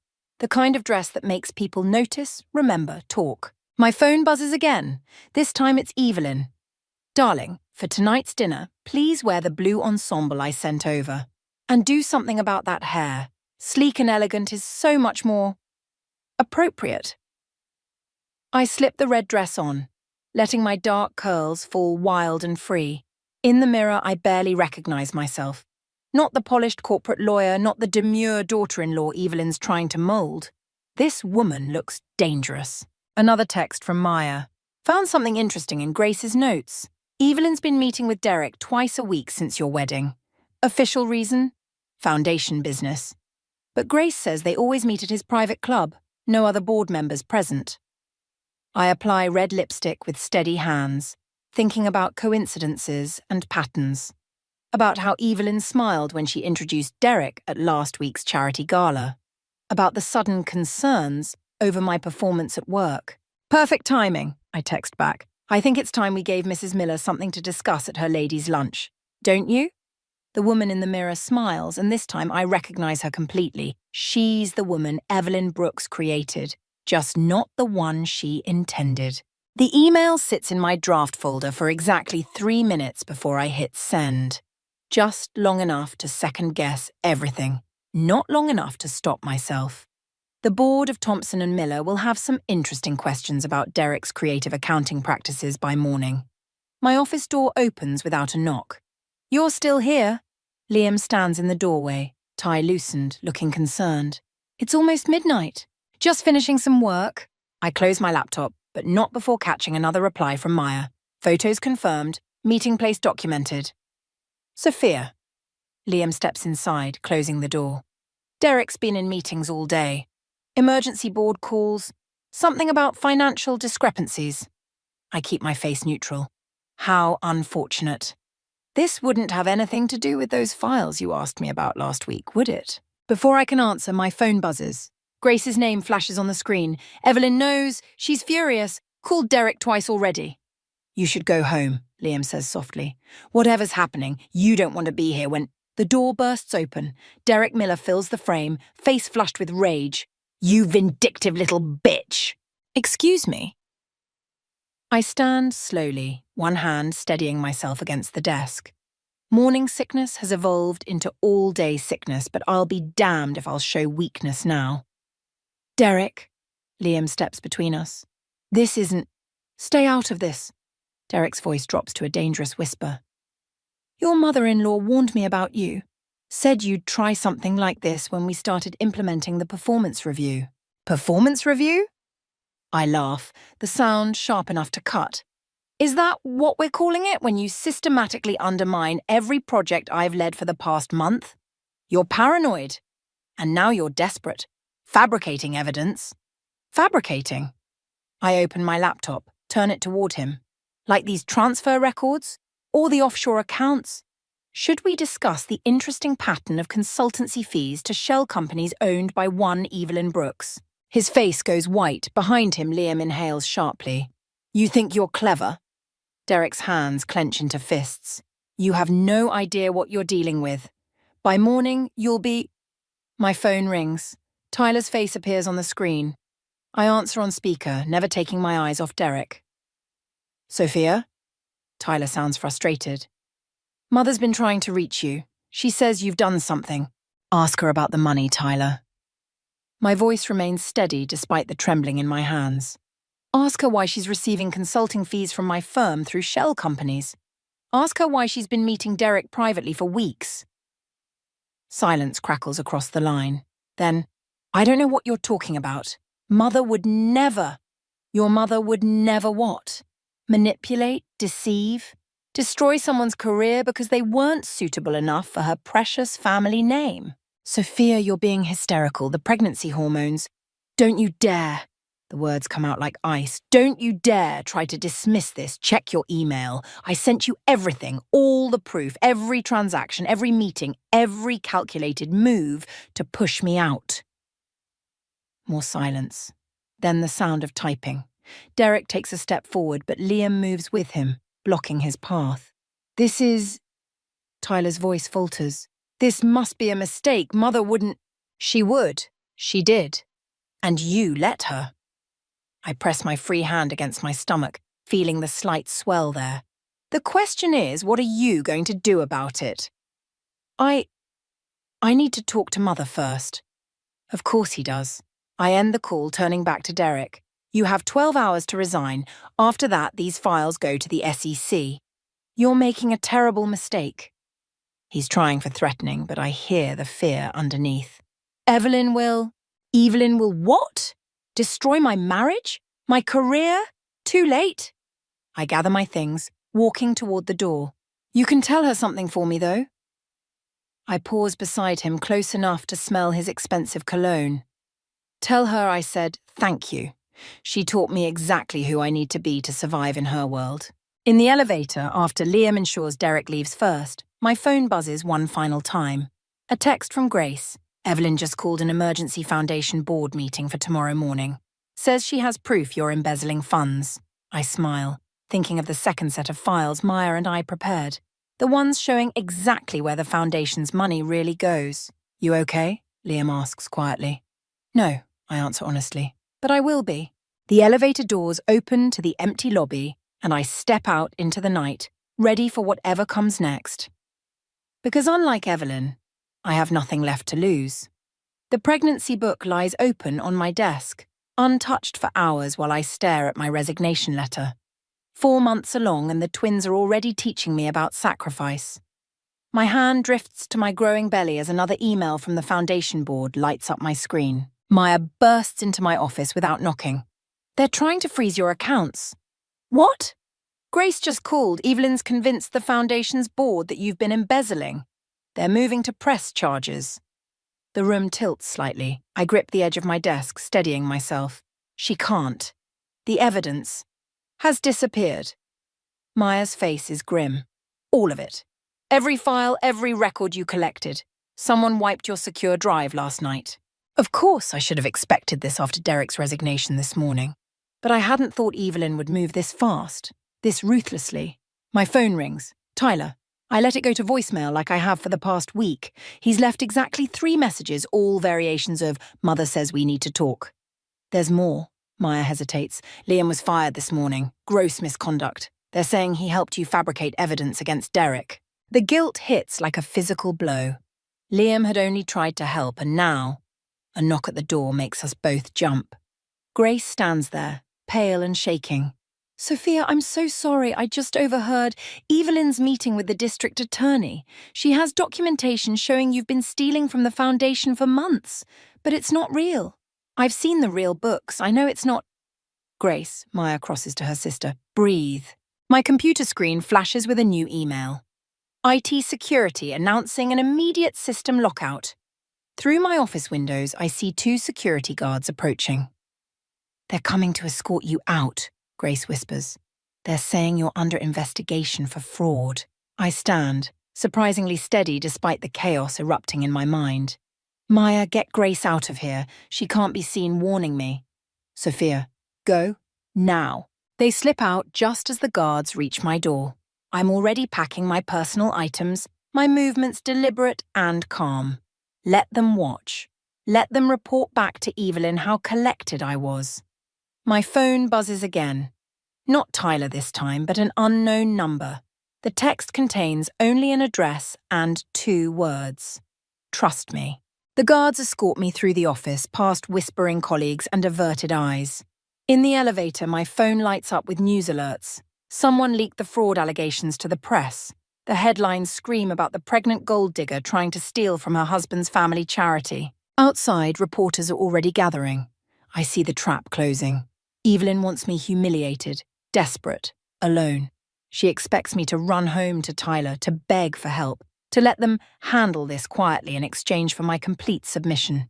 Instead, I walk straight toward the cameras head high, Let them take their pictures. Let them see me unbroken. My phone buzzes one final time. A voicemail from Tyler. Sophia, please, just come home. Mother says she can make this all go away if you'll just be reasonable. Think about the babies. Think about our family. Our family. As if he hasn't chosen his family over ours at every turn. I flag down a taxi, give the driver the mysterious address from the text. As we pull away, I catch a glimpse of Evelyn watching from her office window in the building next door. Even from here, I can see her satisfied smile. She thinks she's won, thinks she's finally broken me. But she's forgotten something crucial. I grew up with nothing. I built myself from scratch once before. I can do it again. The taxi stops at a small law office. Through the window, I see Liam waiting, a thick folder in his hands. He looks up, meets my eyes, and holds up a USB drive. My hands shake as I reach for the door handle, but not from fear. This feeling surging through me isn't desperation. It's determination. Because Evelyn made one critical mistake. She assumed I'd play by her rules. But I've learned from the best. And now it's my turn to show her exactly what happens when you back someone into a corner. I step out of the taxi, one hand protectively over my belly, the other clutching my phone with its evidence of Tyler's abandonment. Time to remind them all that a mother protecting her children is the most dangerous force in nature. The first contraction hits during Evelyn's press conference. I watch on my phone from Maya's guest room as my mother-in-law dabs carefully orchestrated tears, lamenting how her troubled daughter-in-law betrayed the family's trust. We only wanted to help her, Evelyn sniffs delicately, despite her background. Another contraction rips through me, stronger this time. Too early. 7 weeks too early. Maya appears in the doorway, car keys in hand. Hospital, now! I need to call Tyler. Sophia. He should know. Even now, some part of me wants to believe he'll choose us over her. I dial his number with trembling fingers. Voicemail, again. The drive to the hospital blurs with pain and fear. Maya handles admission while I grip the wheelchair arms, breathing through contractions that are coming too fast, too hard. Mrs. Brooks? A nurse appears with forms. We've contacted your listed doctor. Dr. Harrison? No. The word comes out sharp. Not him. Not any Dr. Evelyn chose. The nurse hesitates. But your insurance has been cancelled. Maya finishes, checking her phone. As of an hour ago. Of course. Another piece of Evelyn's plan falling into place. I'll pay cash, I manage between contractions. My doctor is Maria Sanchez at City General. That's not a private facility, the nurse starts, but Maya cuts her off. That's her doctor, make it happen. Hours blur together. Through the haze of pain, I hear Maya arguing with someone at the door. Tyler's voice, then Evelyn's. Security is called. In the background, a monitor beeps, warning about my elevated blood pressure. Sophia. Dr. Sanchez appears, her familiar face grounding me. The twins are under stress. We need to do an emergency C-section. I nod, trying to focus. Tyler is in the waiting room with his mother, Maya says quietly. He's demanding to be let in, but he wasn't here when it mattered. Wasn't here for any of the appointments he kept missing, the decisions he left to his mother, the moments he gave away. You're my medical proxy, I tell Maya as they prep me for surgery. Not Tyler, not Evelyn. If something goes wrong, nothing's going wrong. Maya squeezes my hand. But I've got you. All three of you. The operating room is cold. Through the window, I glimpse Tyler arguing with hospital staff, Evelyn at his elbow, whispering in his ear like always. Then everything happens at once. Alarms blare. Dr. Sanchez's voice turns urgent. The world narrows to pain and pressure and fear. Baby A is out, someone announces. A tiny cry fills the room. It's a boy. Tears stream down my face as they work to deliver his sister. More alarms, more urgent voices. She's hemorrhaging. Blood pressure dropping. Baby B is out, girl. NICU team standing by. 2 cries now, small but fierce, fighting like their mother. Maya, I manage, my voice weak. Don't let Evelyn. Never, she promises, her grip on my hand fierce. They're your babies. Your family. She'll never touch them. The world starts to fade. Through the growing darkness, I hear Dr. Sanchez barking orders, feel Maya's hand torn from mine as they rush to save me. My last conscious thought is of Tyler in the waiting room, letting his mother make one more decision for him. For us. I wake to beeping monitors and Maya's worried face. The twins. Perfect, she says. Small but mighty, just like you. Tyler? Her expression hardens. Left an hour ago, with Evelyn. They're filing emergency custody papers, claiming you're mentally unstable and financially unfit. I close my eyes, feeling something final break inside me. They won't win. No, Maya agrees, because while you were in surgery, Liam found something big. She leans closer, voice dropping. Evelyn's been embezzling from the foundation for years. Real embezzlement, not the fake charges she made against you. And Grace has proof. I think of my tiny fighters in the NICU, of Tyler walking away while I bled, of Evelyn thinking she's finally won. When I get out of here, I whisper, I'm going to take everything from her, not for revenge anymore, for protection, for my family. Maya nods, understanding the shift in me. This isn't about getting even anymore. It's about making sure Evelyn Brooks never comes near my children. Rest, she says. Build your strength. The real fight's just beginning. I close my eyes, letting the pain medication pull me under. In my dreams, I see two tiny faces, innocent and perfect, worth any war I have to wage to keep them safe. The NICU's harsh fluorescent lights make everything look unreal. I press my hand against the incubator's clear wall, watching Noah's tiny chest rise and fall. Next to him, Emma fights her own battle, both of them too small, too early, but alive. Mrs. Brooks? A nurse appears with paperwork. There's an issue with the twins' birth certificates. I don't correct her about the name. What issue? Your husband filed them already. Listed his mother as next of kin and medical proxy for both children. The room spins slightly. I grip the incubator for support, careful not to jostle it. He can't do that. He did.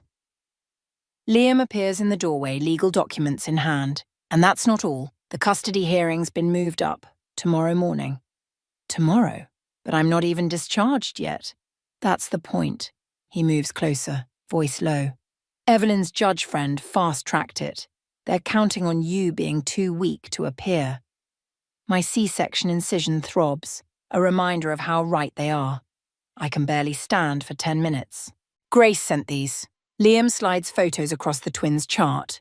Crystal clear images of Evelyn meeting with Dr. Harrison, handling documents, passing something that looks suspiciously like cash. She was having him report back everything about the pregnancy, every appointment. The betrayal tastes bitter. He was supposed to be my doctor. There's more.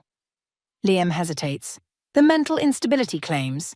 They're based on medical records showing you had severe postpartum psychosis. Records dated 3 days ago, when you were still pregnant. A laugh escapes me, hollow and harsh. They're not even trying to be subtle anymore. Mrs. Ramirez? Another nurse appears. You have visitors. Tyler enters first. Evelyn close behind. They look polished, prepared. I'm still in a hospital gown, unwashed hair, surgical staples in my abdomen. Sophia. Tyler's voice is gentle, rehearsed. We need to talk about what's best for the twins. Best for the twins? My voice shakes. Like abandoning their mother during emergency surgery? You were hysterical, Evelyn cuts in smoothly. The medical staff agreed you were a danger to yourself and the babies. Tyler had to protect them. The medical staff you bribed. I pull out Grace's photos, like Dr. Harrison. Something flickers in Tyler's eyes. Doubt, maybe guilt. But Evelyn's hand touches his arm, and it vanishes.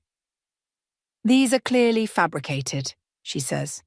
More evidence of your paranoid delusions. Tyler, show her the court order. He produces a document. Temporary emergency custody, effective immediately. My legs buckle, but Liam catches me before I fall. You can't take them, I whisper. They're premature. They need me. They need stability, Evelyn corrects. A proper family environment, not... She gestures at me, at the NICU, at everything that's gone wrong. This. Security appears. Evelyn's doing, no doubt. They start to move toward the incubators. No. The word tears from my throat. Please, Tyler. They're your children too. He won't meet my eyes. It's temporary, Sophia, until you're better. I lunge forward, but my incision tears. Pain drops me to my knees as they wheel my babies away. Through tears, I see Evelyn's satisfied smile, Tyler's rigid back as he follows her. Sophia? Liam kneels beside me. Grace found something else, about the foundation money. If we move fast. No. I grip his arm, pulling myself up despite the pain. Not yet. Let them think they've won. Let them think they've broken me. They almost have. Almost. I watch through the window as my children disappear down the hall. But they forgot something important. What's that? A mother who's lost everything has nothing left to lose. I turn to him, feeling something cold and certain settle in my chest. Call Maya. Tell her to bring Grace's files. All of them. Sophia. They want to play dirty, fine. But they're about to learn that growing up with nothing teaches you how to fight dirty too. As if in response, the pain from my torn stitches intensifies. But it doesn't matter. Physical pain is nothing compared to watching my babies being taken away. Evelyn thinks this is her moment of triumph. She thinks she's finally destroyed me. She's wrong. This isn't my destruction. This is my rebirth. The Brooks Foundation's annual gala sparkles with wealth and privilege. I adjust my black evening gown, covering the still-healing C-section scar, and watch Evelyn hold court near the stage. My twins are somewhere in this building, hidden away with a nanny she hired, kept from their mother for 2 weeks now. Everything's ready, Maya whispers, appearing beside me with 2 champagne flutes. Grace uploaded the files to the presentation. Liam has the SEC agent standing by. I take a glass, not drinking. And the press? Outside, waiting for your signal. Evelyn spots me, her smile faltering for just a moment before recovering. She glides over, Tyler trailing in her wake like a lost child. Sophia, darling, how unexpected. I thought you were still recovering. I recovered enough to attend my husband's family charity event. I smile, matching her tone. The twins' family charity, actually, their inheritance. Something dangerous flashes in her eyes. The twins are none of your concern anymore. The court was quite clear. About the temporary custody order? The one based on falsified medical records? I take a step closer.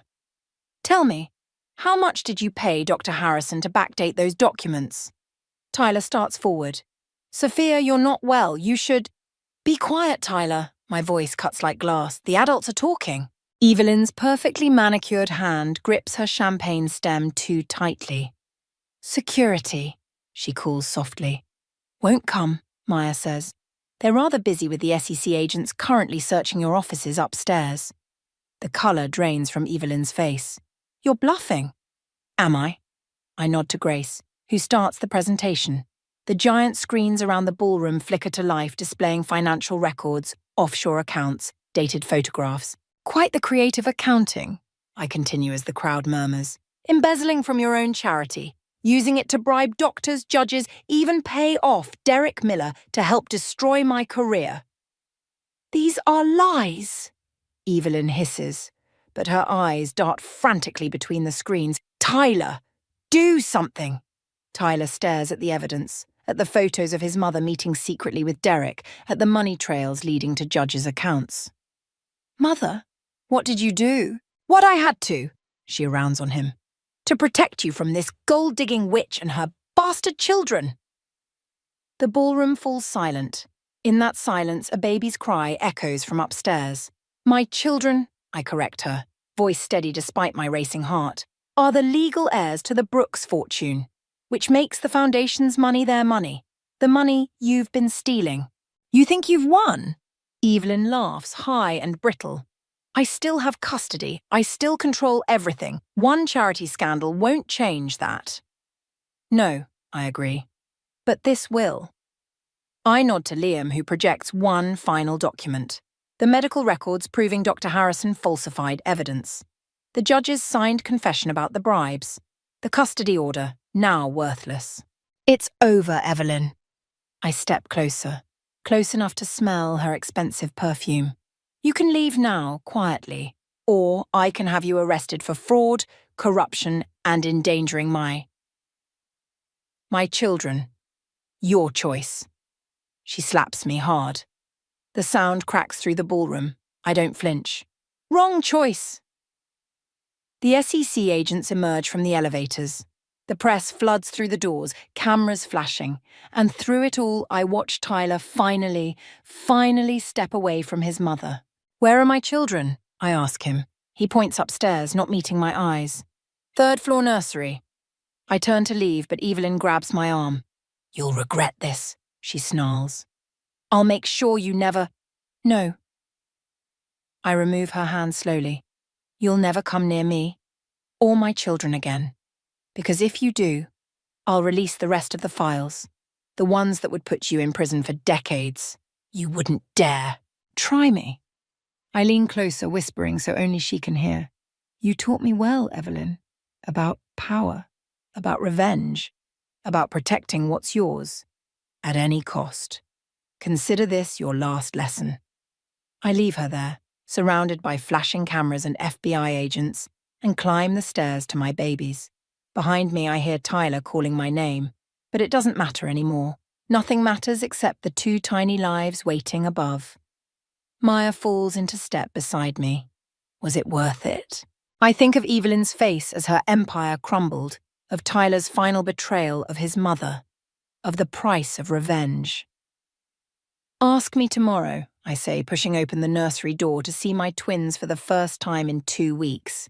Right now, I just want to hold my children. The divorce papers sit unsigned on my desk, while Noah and Emma sleep in the nursery next door.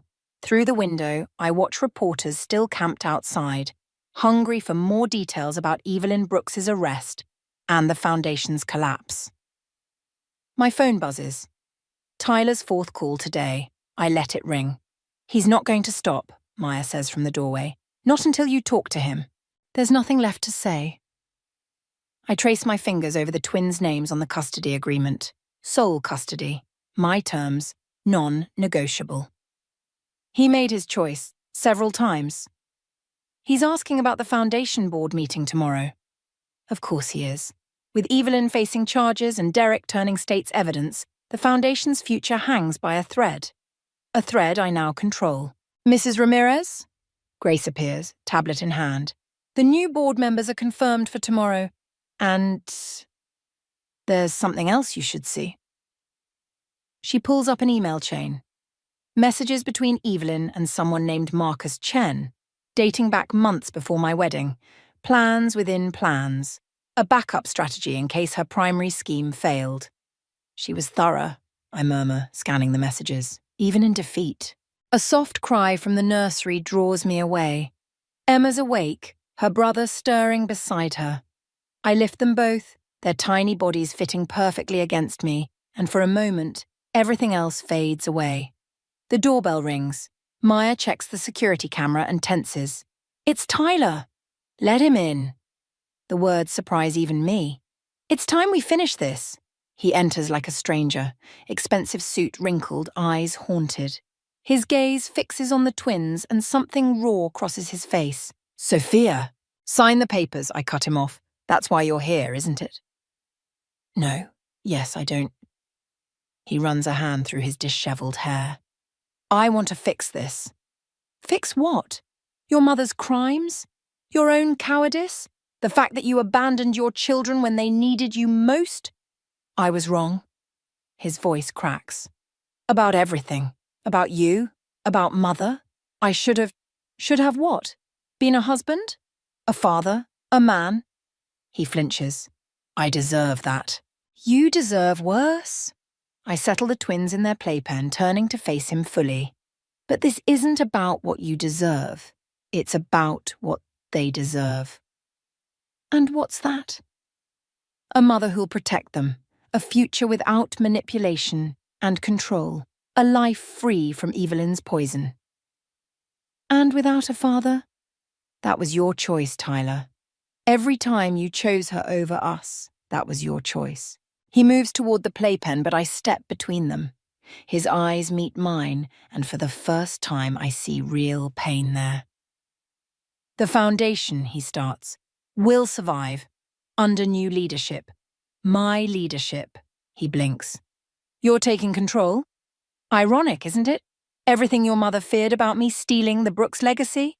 She made it happen herself. Grace clears her throat. Sophia, about those emails? Not now. I keep my eyes on Tyler. Sign the papers, then go. The twins need their nap, and I have a board meeting to prepare for. He moves to my desk, pen hovering over the signature line. You won't keep them from me forever. No. Once you've proven you can be their father, their real father, not Evelyn's son, we'll discuss visitation. The pen scratches across paper. When he straightens, he looks older, smaller. I am sorry, he whispers. I know. And I do know, but it doesn't change anything. After he leaves, Grace shows me the rest of the emails. Marcus Chen isn't just anyone. He's Evelyn's secret protégé, groomed as a backup plan, now positioned to take control of what remains of the Brooks empire. Another battle? Maya asks softly. I look at my sleeping children, at the signed divorce papers, at the evidence of yet another enemy emerging from Evelyn's web. No, I decide, not a battle, a negotiation. Because that's what Evelyn never understood.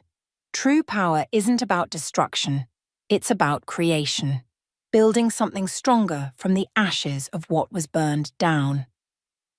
I pick up my phone, dial Marcus Chen's number. Time to show him what I learned from his mentor's mistakes. The twins stir in their sleep and I smile. Because while Evelyn taught me about revenge, my children taught me something far more important. How to win without becoming what you hate. Mr. Chen, I say when he answers, we should talk about the future.